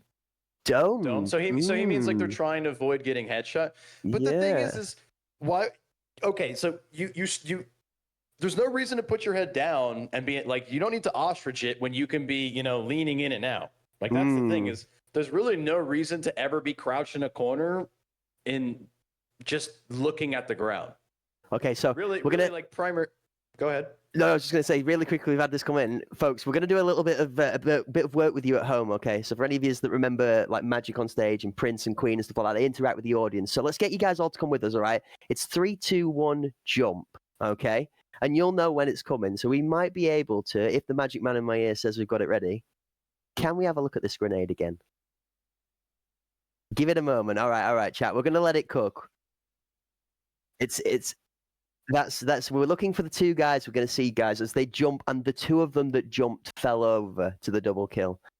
So we're going to see that coming in there, folks. And we're going to do a little bit of Destiny practice. For those of you unfamiliar, those that are, we're going to go to that in a moment. But up until that point, all right, we are going to talk about grenades because it's been ridiculous. Flash. Yep.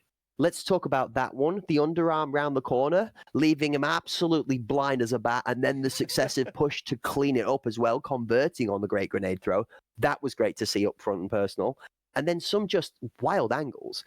I don't know if you yourself have tried it, but have you ever tried throwing a grenade off that roof up there? No. Let me tell you this. I know the one that you throw from the defense side off the bear, like where you bounce it into the hole. I know in the court. I've never seen the off the ceiling.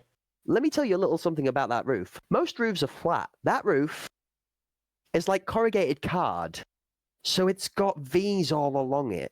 So the margin for error off the roof grenades it doesn't exist. Like, unless you are picture perfect, there's a potential of you wiping out your own team. And I have seen it in pub games. I've more than seen many a grenade be thrown toward that middle section, looking for the 5-head, the gigabrain play, and it just come back to your teammates or yourself and kills you. And you're like,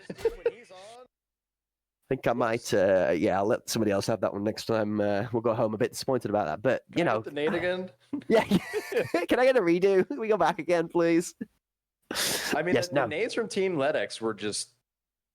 I mean, some of Tokyo's nades were unbelievable because you could see they're clearly practiced because they were throwing nades at one side and they were bouncing and curving them around the boxes into the site. I mean, like, some of them were crazy. Like, really, really fantastic. I'm going to touch back onto some of the responses from chat as to what these players were doing in the crouch positions. We've got here from John. We've got the drop the pockets. They were just picking the pockets up. That's great. We love that. They were looking for bitcoins, which is a perfectly True. valid excuse to be down there. If you're down there True. looking for bitcoins, folks, don't let us stop you. I am not judging that. On you go. Carry on, good soldier. We got it smells burnt.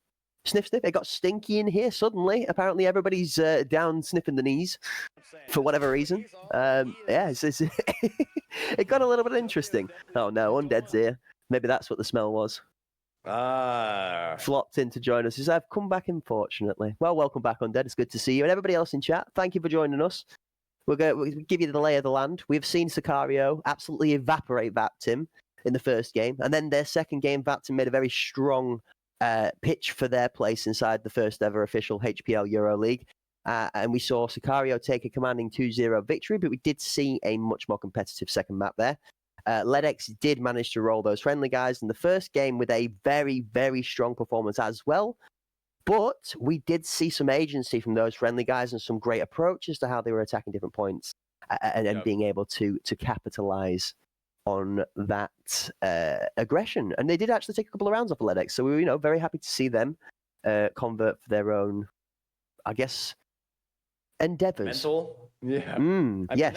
9-1's a tough loss to come out of, but look, I mentioned that the momentum for Vaptim would be too hard to come back from, and you said, you never know, it may be motivated, and they came back swinging. So I'm hoping we see the same thing here, like friendly guys come out swinging. I didn't see any deficiency in the friendly guys in terms of the overall strategy. I saw a lack of confidence and a lack of execution. Like, they were in the position, correct, but they didn't use the positioning. They were being too friendly. We need the angry guys or the aggressive guys, the violent guys. Like, no, you can't be too friendly. Yeah, we want to change them from those friendly guys to these furious guys. That would be great. Yeah, I mean, those fiery gangsters, like you said earlier, could also be another. We might need a little bit more spice in the pocket. I have to say, though, I love the logo. Out of all of the teams, it's amazing. So, ladies and gentlemen, let's quickly fly into this clip. So, ladies and gentlemen, it's a 3-2-1 jump, all right? For those of you not familiar with Destiny, we're going to go 3-2-1, and we're going to jump with the guys. Let's roll the clip. Really clean, really, really clean. And it just shows how insane the muscle memory. For those of you not familiar with Salvation's Edge, the witness will test you, and if you fail, 3, 2, 1, jump! And down they go. It's unbelievable. The two of them just tried the very best to jump away from it, and Tokyo Boy says, nope, I'm going to whip the rug from underneath your feet. Dude, I think it's the brig dude, you could see the panic where they're like, oh no, there's a grenade, no! Like, it's just chaos. For those of you getting the reference, that was day one in Salvation's Edge, and the witness would test you and wipe you. Nobody's got a clue what's going on. You're focusing on 12 other different things, and suddenly, if your feet are on the floor at the wrong time, you're just dead. So we jump. It's 3, 2, 1. And the amount of failed jumps, not too early, too late, too long, not short enough. An absolute camaraderie of comical falling over. But a great effort and a great grenade again. There's going to be more. I mean, where are we? Where are we going, Blue? We are going to bowl, which might as well be nade heaven. I mean, as you said, this is more attack side, and I think it's specifically right now because of the nades. The attacking side could throw in 2 nades and cut off the rotation on defense to generator and cut off the defensive rotation to the actual site, such that by the time the nades explode, they're already at generator and pushing through curtains on the site, basically. Like, you can literally cut the defense off if you use the nades right. Correct. Look at this Tokyo. big one over the top. Oh, that's looking okay. It's a bit short. He almost killed Cash. That would not have been good. Cash going crazy. Cash says 2 wallets are mine. And Banshee said, no, the cash is mine. Get off the map. Oh, that's my friend.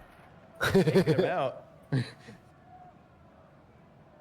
Yeah, I'm lost. That grenade was looped up and over the top, and I don't mind an airball once in a while, but you're absolutely right. That was a friendly grenade. There's it would have been a friendly frag, quite literally, but good lord. You know, TFG this saying is hello to interesting. Call Me Joe. I don't like this from TFG. They're playing so passive on attack, and I know what they're trying to do in that they're trying to just create confusion. They're not making noise, maybe bait a nade, but they don't have any control of anything.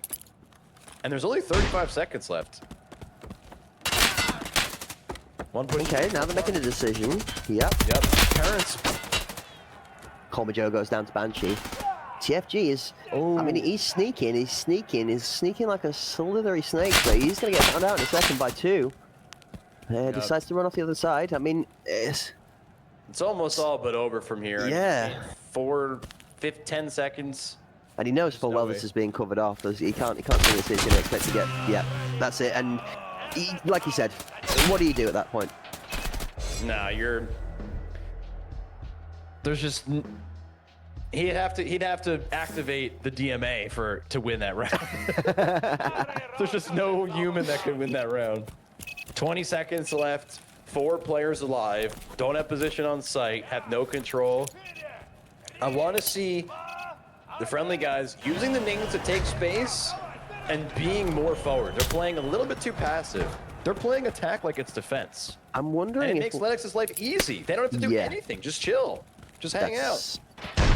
Good line on the nade. So a lot of these early grenades being thrown not for very many rewards at the moment. I'd like to see them hold some nades a little bit longer, actually. The friendly guys are kind of playing... I personally don't like this really slow play because they're just... I don't know, they feel a little lost. They look a little lost to me on this map. I don't see the tightness that we saw last map. Even though they did lose 9-1, they were still tight and trying things. That's they look beautiful. a little lost right now. Beautiful grenade towards Generator, doesn't find its target, but then Zane moves in and finds his target. And this is one of my classes I actually really favor. Big fan of the Falcon class. He's 7M40 in the 40-round magazines, really helping you out. 45 is more than the majority of the classes in the game with good ammo, actually. Look at the pixel peek in the tower. Is he going to find him? Yep, Tokyo Boy gets shot struck. Nice job. We still have nades here. There's a good nade been held in reserve this time. Nice try. Pushes him out of the position, makes him have to challenge, but Tokyo Boy better than Zane in this one. Call Me Joe gets down the oil.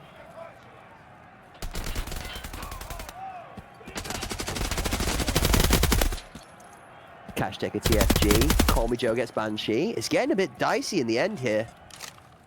Joe actually going to be able to plant. Now Terrence should rotate to Catwalk, which is on the left side.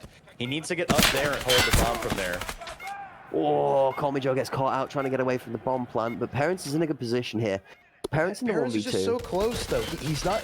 See, there's no reason for him to be peeking like this. He basically had the ability to go up to Catwalk and hold the bomb and trying to contest them pushing up towards headshot. That's where you would have gone there. Okay, so we're saying you would rotate up high to Catwalk and just give yourself some elevation over it. Okay. It's a good shout. Because you leave the player who's on site because he's gonna have to peek out into the guy you know is there. So why do that? Just chill, let your other teammate who's at Generator rotate back and play for the control, play for the win. Interesting. So you wouldn't have given positional point control. You would actually hold the point after the plant and stay there, and you would just fight it with your body instead. I would tell him to sit. Robodoki! I think it was a chicken actually, but it was a chicken. I did not realize that Escape from Tarkov had its own local Chinese takeaway, adorned with decorations and everything, it seems like, in one of the towers. Apparently that's what happens. They close team fight and then they open up a Chinese shop in the tower. Unreal. Okay, some actual aggression coming out of the friendly guys. Let's see them swarm the site. Come on, boys. Let's see some aggression, put some pressure, get some picks. Oh my! And a friendly nade. Too friendly, too close. Taking out his friend. Oh my god, just shooting wildly. Terrence fighting his demons. Zane free-firing. Oh, and taking him out. Good kill from Zane. Taking out Cash. Good. Oh my god. What a nade. The nades. Oh my, he's just a cook. Chef Boyardee Tokyo. Big swing with Banshee, and the players touch the hook, not trading it. There's no way he's going to get him either. No, he is as well.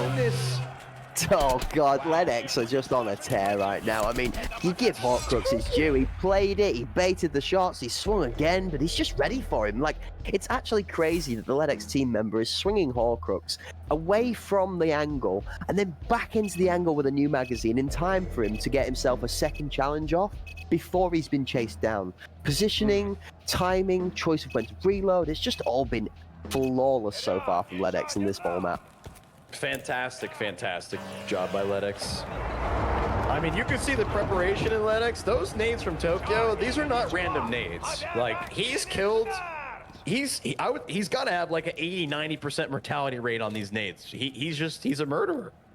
What are they doing though? I'm gonna say I would hate to challenge that. Wait a minute. Lennox.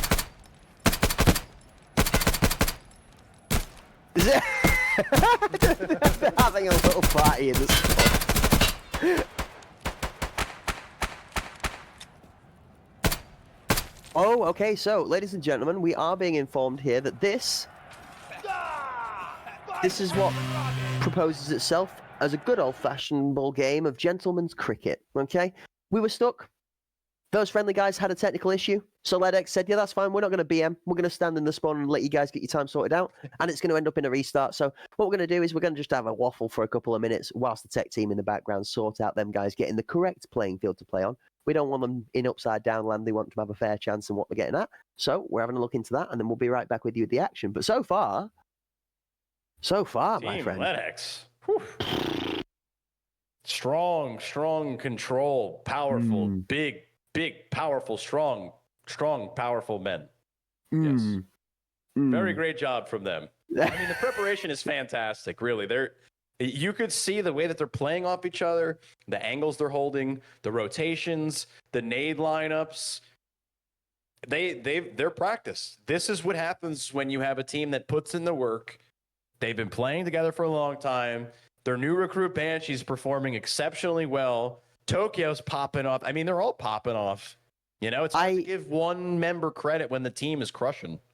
That's it. I mean, it brings a fond memory to mind. How much of a Marvel man are you, Blue? I know a bit. I dabble. What about a bit of Deadpool? How about you guys at home? Are we all Deadpool fans in chat?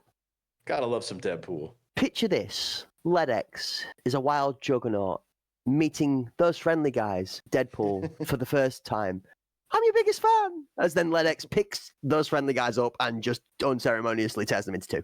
It's literally what it's been so far. It's like, oh, yay, thanks, guys. We'll see you next week after we've destroyed you. It's just, I'm the juggernaut, baby. Well, it's been a steamroll. It's been phenomenal. I will say, entertaining. Yeah, it's interesting watching the friendly guys because they're playing very, very slow on attack. And I mean, maybe there's a method to the madness, but I mean, right now it doesn't seem like it's working.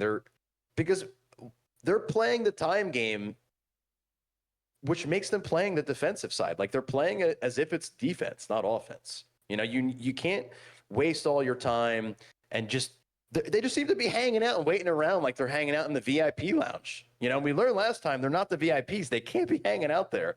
Like, you got to make some forward momentum. You have to take control. I just don't feel any control from them. You know, like, I don't want to say they're lost, but I don't think they're putting any pressure. You know, like they're strategically, they don't look like they know what they're doing right now. Last map they did. I don't think they know Bull as well as Lennox knows it on defense. That's a fair assumption, and I think I'll back the map side of things. I think I will agree with you in positioning when it comes to maybe they're not feeling as comfortable on the ball map as Lennox are. Definitely not as seasoned in the environment from what we've seen. But if we're talking about the jigsaw puzzle pieces that come together to make a great team and to see them succeed in this kind of environment, I'm seeing parts of the chemistry in the equation show up. The setup's there. We've seen, we said it in Skybridge as well, the professional set, like they're all holding the right angles, they're looking at places, you know, we're playing these positions, we're getting into the right situations. We're just lacking this aggression and confidence in our decision making because it's an unfamiliar environment. And I do think that's something that they're going to warm up to. I do feel at the moment we are seeing those friendly guys that are just, you know, getting a feel for it. They're testing the waters. Yeah, they're going to play a bit slow to begin with because they're not going to have that confidence to back things. That, they don't know that I can swing now. It's fine. Or I know my mate's backing me. And the one thing I will say, we're still seeing this 2-person swing from the seasoned teams. Swing with me. It's I'll go back to Destiny. I'll go to many games. Any game that is a multiplayer game is a multiplayer game for a reason. Yeah. Numbers provide an advantage. Swinging 2 people at once, swing with me, or cross-firing from different angles, or a flank and a push at the same time, highly increases your chances of success. I'd like to see some more coordinated aggression, even if it doesn't result in a victory. Like you said, let's get set up there. Let's throw the 2 members at it, and let's at least challenge. Attack. I mean, when you're attacking, you need to attack. And you could see it's very difficult coming off a 9-1 loss too. So that you already have this hesitation from that. And then you take that momentum and put it into a map that you're not as comfortable on. And I think that's all it comes down to right now, Crack. Like, I think the confidence is really lacking. I don't think this comes down to a mechanical issue or something wrong. It just seems like they're playing a little too chill, a little too passive. You got 2 nades, you got 2 flashbangs. You got all the space in the world to throw the nades, throw them down, take some space, and kick some butt or die. But at least take control and try to do something. Because both the first 3 rounds we saw were all reactionary. They were just kind of like, sauntering around and, playing kumbaya and chilling. And then all of a sudden it'd be like, all right, let's run over here. And then they all just died. And the potential has to be a little bit more cohesion. Yeah. Exactly. That's it. The cohesion's what needs to come from it. And I think a lot is being almost, this is going to sound really weird actually, I'd like to see them take away from the forced setup a little bit. I'd like to see them go to some comfort. Like, let's get Parents in the mindset where he's in a labs raid. Yeah? Yeah. Screw the scenery, fold it away, put a labs painting over the top of it, and just let him play. Yeah? Let's get Parents. Yeah, that's it. Get Call Me Joe on his right hand shoulder. Let's have the 2 of them swing together and challenge. Let's make them forget the names that are on the other side of this, because I think a lot of this hesitation and caution at the moment is not intimidation, but it's like, we know these guys across the map are, inverted brackets, better, right? They've had more experience. They've been in the professional environment. Maybe they are longer arena players, maybe they are more experienced in general in that sense. But skills are not just down to the skill with a weapon. And there is definitely not a drastic difference between the gunplay in the LEDX lineup as there is with those friendly guys lineup. Like, they are both an exceptional set of players. Parents, I've said it over and over again. I will more than happily put my hand in the air and I say that there's very few people in Escape from Tarkov, if any, I would put above that man in the environment. I think he is probably single-handedly the best mind when it comes to the game overall. And if you've ever been by his channel to hear some information, it's well worth the dropping by. Same goes for everybody else, folks. If you see anybody you like today, whilst we're enjoying this wonderful entertainment, follows are free. Don't forget to go and pop by and show some appreciation. I believe we are going to be going back in. There we are. So back to 3-0. LEDX are defending. Those friendly guys are attacking. Now, we can see a little bit of, everybody's checking. Hearing you talk about Parents so confidently, I really want to see him, I want to see him use them lab skills. Because I watch Friendly Guy. I've seen him go crazy too. Like, these are not weak players. No. There's something that's going on that's not mechanical. And to me, it just seems all a little too, like this setup they have right now, it's very passive. It's very passive. Like, I don't see how you're going to take over A or B sitting at the nose of helicopter. Oh, it's going long. What is it? Man, that's a great grenade. Oh my God, Tokyo with another nade. That's perfect. So here's how that's working out. He's literally waiting for a call from a teammate. He's holding that nade really long, and he's waiting for an audio cue from somebody else holding the angle. The second that audio cue is given, it's why the grenade conversion rate is so high, because it's not just Tokyo Boy.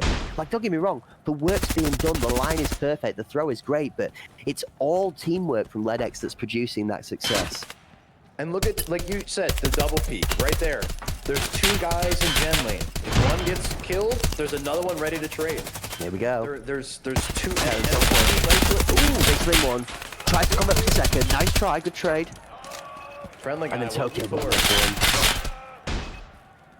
CFG. Big one for the boys. One down. First is free. 3 to go. Tucked in the corner. Can he fight his way out the trap? For 3. Oh, unlucky. Nice try. Almost got the mag in time, though. It was a good try. Lennox popping off this game, too.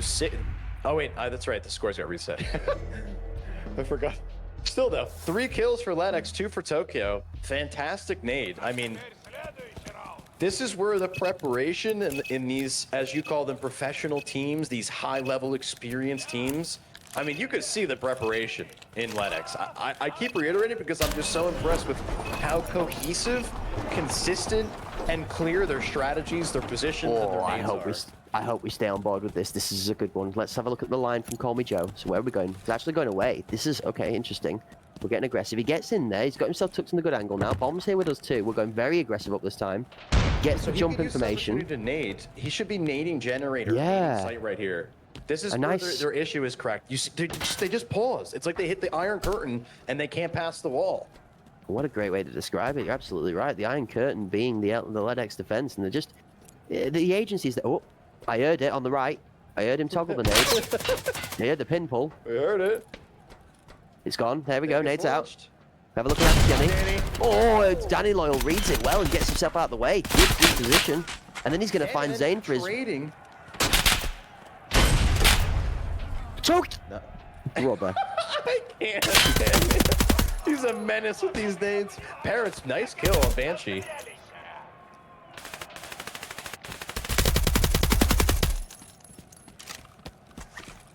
That split's being really tanky, saving his life here. More than likely would be dead if he was using a weaker kit without a tier 6 chest plate. Yeah, either I'm really drunk or that guy's name is Grenade Boy, not Tokyo Boy, because I am confused. Dude, he's a menace. It's the only person to have. And tell him he's been replaced as the nader of Europe. That's it. He's the only person in the world in any gaming scenario to have XP in his gamer tag and it be found slightly respectable. Like, I just can't.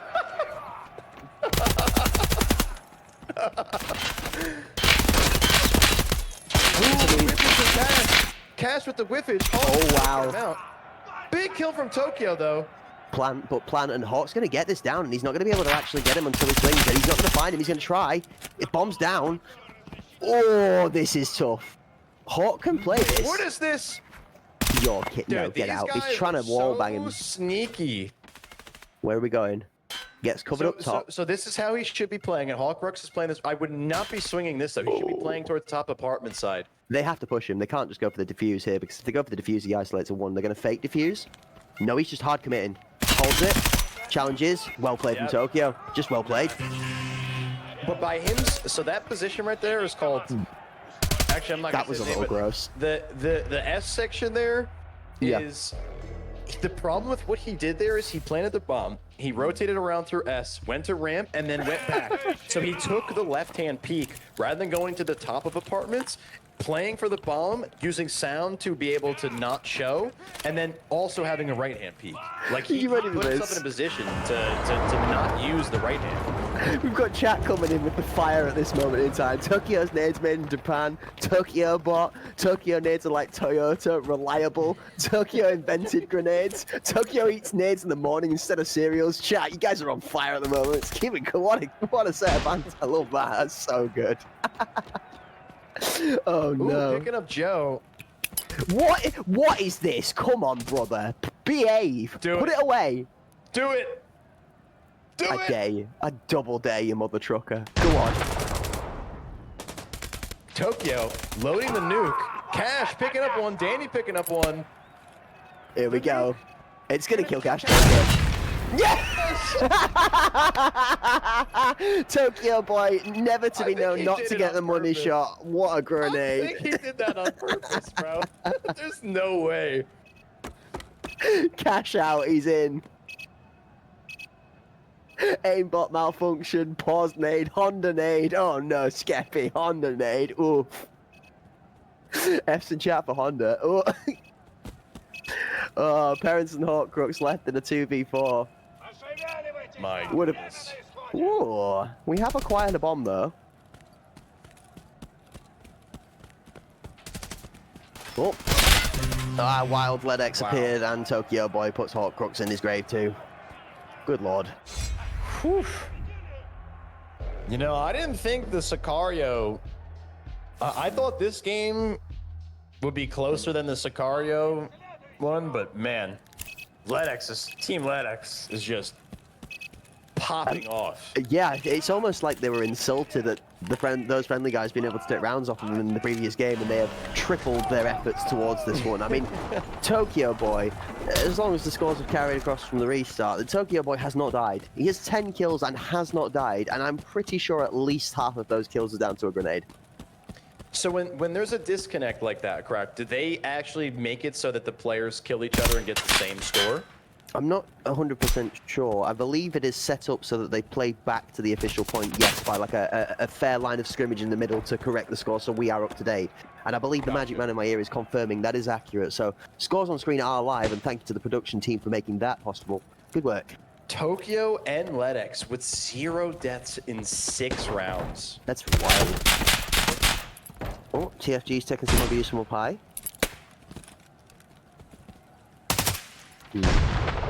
That's... Oh, you know what? I actually thought we were going to see a double kill from that grenade over the top there, but no reward. Great push from Zane. Here we go. Now we've got numbers strong. Call me Joe Tokyo!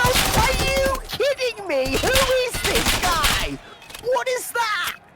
Tokyo's kids are going to be born with grenades for eyes. Tokyo's kids are going to have diamonds when they come out of school given to them in the shape of a grenade to graduate.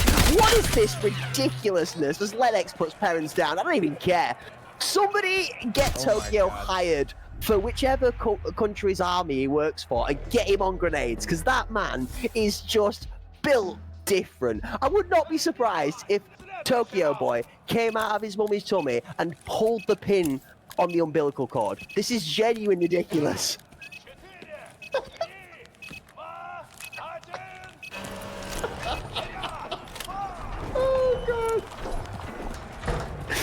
Oh god.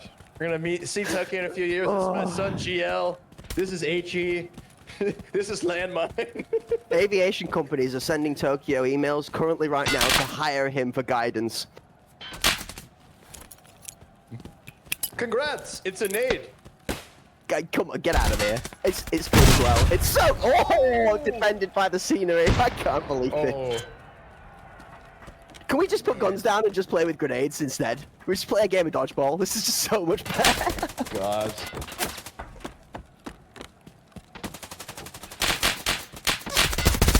Unfortunately, the friendly guys just really. Oh my days. Obviously, I can't be seen, but I'm actually holding my face. I'm crying. I'm with you all the way there. I'm in pain.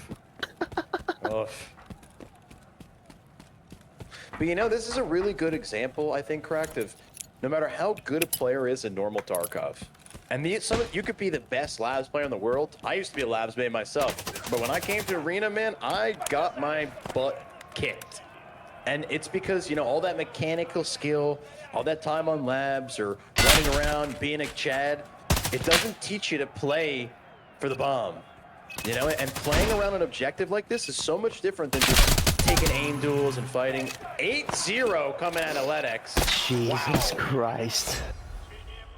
You know, you could be the best normal player in the world, but if you come to Arena and you fight a team like Team Ledex that's been preparing, it's a very humbling experience. One that I personally went through, because I came thinking I was gonna kick butt, like, dude, I'm a labs man. I'm gonna show you guys what's up.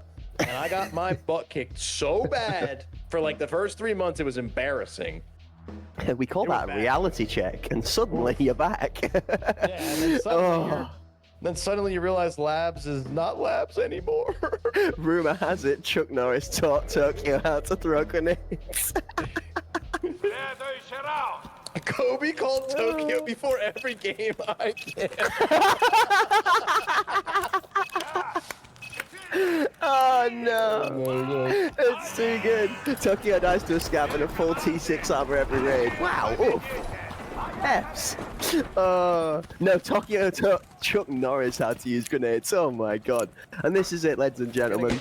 Close it out, you think, correct? Oh, come on, Tokyo. Chris knows with a 5. Give me everyone. Oh. It's not possible, but...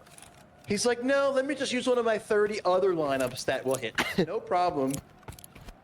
And this is the preparation, folks. Look at Tokyo. He's just moving from position to position, with a nade. Look, he knows exactly. It's 2. Is there anyone there? No. Oh, It's 1. It's yo. He did. I can't with this guy.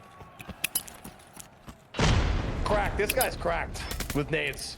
I don't know. Oh no. I'm starting to stammer because I can't with this guy. He's so damn good with them nades. I can't, bro. I'm hiring Tokyo Boy as my editor so he can punctuate my sentences. Holy Jesus Christ. Zane with a double. Zane, sorry, that's TFG with one as well. Oh, it's on. Zane on, not quite on boys. the range. Get the round. He's planning. From TFG with the motivational friendly tap. Oh no. And so you see the position that I can't see the second one alive. I think it's Banshee. You see how Banshee went up to catwalk? This is what I was talking about the last time. Banshee's on the site, and the other player, Ledex, is now on catwalk holding him. You never have to leave sight, and you have a cross. And the guy on site is actually much safer because he doesn't have to peek into really hard angles to fight. Oh my good lord. Ledex. And you know darn well every... Oh, what shot from Banshee as well. And TFG goes down 9-0. Ledex taking 9. arguably the best game of the day. 15-0 Ledex.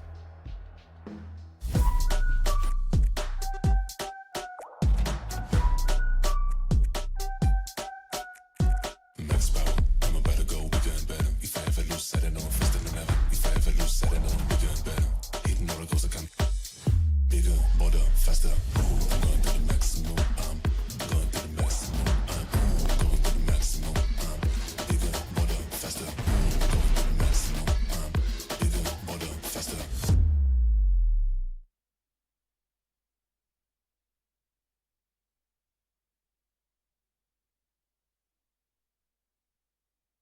Wow. Unbelievable performance. And it seems in my ability to unable to be on mute, speak. I do that. Okay, that was as far as I got, chat, to being able to process what just happened. All right, my words failed me, my book failed me, my pen failed me, and so did my unmute key. I am done. I might as well have been a grenade that's been thrown because I feel like I've exploded everywhere. 1 round.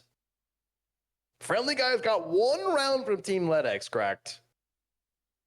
And Tokyo, I think we got to ban Tokyo from using nades. Yeah, That man killed, I think during this tournament, he might have 20 nade kills. Like, disgusting. And I'm going to be honest you see with how you. he rotated from 1 nade, and he's like, nah, I'll kill someone else with this thing. And then, runs over by Honey, and he's like, yeah, I guess you'll die, and hucks it, and yeah, oh, look, another one. He just so damn prepared. Team Ledex really got to, congratulations, guys, because the preparation work, the lineups, the strategies, the cohesion, the 2-player 2-2-1 setup that Crack talked about earlier. I mean, fantastic job from the Ledex team. Spot on, guys. And the friendly guys have a lot to learn from this. On the other side, I think Skybridge could have been closer, but Bull was a blowout. I mean, they really seem to not have the level of preparation that Ledex had, and you can't, you're not going to wing it against 5 of these guys who are all popping off. I mean, it's not going to happen. We saw a very sweaty performance out of Ledex. Not sweaty in the sense that like they were really tryharding, but you can see the effort and the time that's been put into that preparation, the setup. Like as we've said, and for those of you at home in chat that maybe aren't so familiar with how these grenades are working out, Tokyo Boy's not just dialing in numbers on his keypad as he picks the winning lottery numbers for every single round. He's getting call-outs, he's getting audio, and he's like, right, okay, so you need to be here now. And you saw it in the last grenade, actually, the urgency as he rotated position because he needed to be there then. Because he got the audio cue then. There's only a finite window to hit that grenade, and sometimes you don't quite get it. I mean, Hawkcrux almost got up off the elevation to be far enough away from that grenade, but the positioning was so perfect. Chop him by the knees. Burst, man. It was a perfect air burst. You're not surviving. And let's be real. I didn't even see him on the box. I thought he was trying to nade the guys at headshot, and he killed the guy under the camera. He's nuts. He's nuts with it. This is it. And from GGs in the games to grenades and Gigabyte, I am officially convinced that Tokyo Boy's PC is built from the ground up, all with Gigabyte gear. There's no way, right, that man's soul animal is not an Aorus mech, okay? Because his wings were spread wide. He was soaring in those skies and raining down mortar strikes like they were artillery from his backpack in a standard day arsenal. I'm not going to lie to you. And speaking of Gigabyte, guys, it's another final thank you before we wrap up for the day to our sponsor, Gigabyte Aorus. Alongside Battlestate Games, they've partnered up with us here at Hunt Premier to bring you this fantastic tournament today. And we are going to show you exactly the type of quality that you can get from their content. We've seen amazing trailers from them. We've seen Tokyo Boy clearly displaying that, having that magic mouse or having the amazing motherboard to support your powerful performance is what you're going to need out there to get gaming. So !Gigabyte in the chat. If you want to get yourself the Linktree link, that'll take you to all of their Amazon shops, which is a wonderful place to browse for the many new goods and gadgets you might want to upgrade your gear with. Me personally, I know myself, I'm looking forward to getting myself a new processor and a new motherboard, because mine's been abused by 4 cats for many a years. So it's been battered about a little bit and could do with an upgrade. So I will be going onto those Amazon shops, and I'll just be having a look, I think, for the next couple of days, just to see what I'm looking forward to getting in the future. But if you guys want to do a bit of window shopping too, you're interested in the Gigabyte gear, !Gigabyte in the chat, get yourselves some new gadgets and gizmos. I believe we are going to have a look at a trailer from Gigabyte just shortly. It's not just going on at the moment. We've got a quick discussion to go into tomorrow as well, Blue. This is important. Before we go into the trailer, everybody's shown now. All 8 teams are going to be stacked up against each other in this table, and we're going to see results from everybody. Day 4, really, but the end of day 4 is going to be the most telling as to where some of the middle teams are settled. Obviously, now we've seen our clear favorite teams and our clear not so favorite teams so far. We're going to have a top 4 and a bottom 4.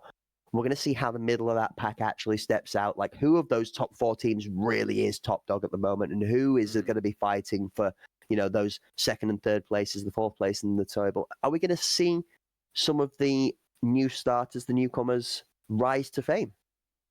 Are we going to see a particular team develop and become particularly skilled, and then they might upset a few matches? I mean, that's the greatest thing about the first official HPL EuroLeague is we're going to see 5 weeks of challenge, 5 weeks of development for each of these teams. Everybody at home is going to get their own favorite names to be able to watch. I guarantee you that Tokyo Boy is going to be a name that everybody's going to be talking about tonight for the rest of their evening, and they're going back into the gamer channels, the various discords, talking to the mates, be like, bro, I've got to try out this grenade line. I've got to see if I can land that perfect generator explosion, or the one on the head glitch, or ramp, or wherever it may be. It's going to be something that people are talking about, and we're going to be able to provide all of that to you. So, again, tomorrow, we're here. Friday, we're here. Yeah, we're going to be going for another 2 days this week. Then we're back next week with more games. It's going to be 2 games every night. We're going to be seeing all of these mad teams battle it out in a round-robin fashion, so you're going to see everybody match up at everybody. And I believe we're going to be able to take a quick look at that leaderboard now. So there you go. Here we are, chat. 2 days in. This is where we sit. Team LEDX, Sicario Esports, ITB Shuffle, and XP Academy, all with 2 victories in maps, and therefore 1 overall victory and 3 points. Blue, top 4. Who's your favorite? Favorite? Whew. I'm going to have to go with Team LEDX because those are my boys. I'm going to have to go with Team LEDX. Okay. Tokyo looking way too spicy with the nades. LEDX looking way too good in them short shorts. Danny, Danny's loyal. He's a sweetheart. Cash was taking cash all day, and Banshee was popping off as the new guy. I mean, these guys look awesome.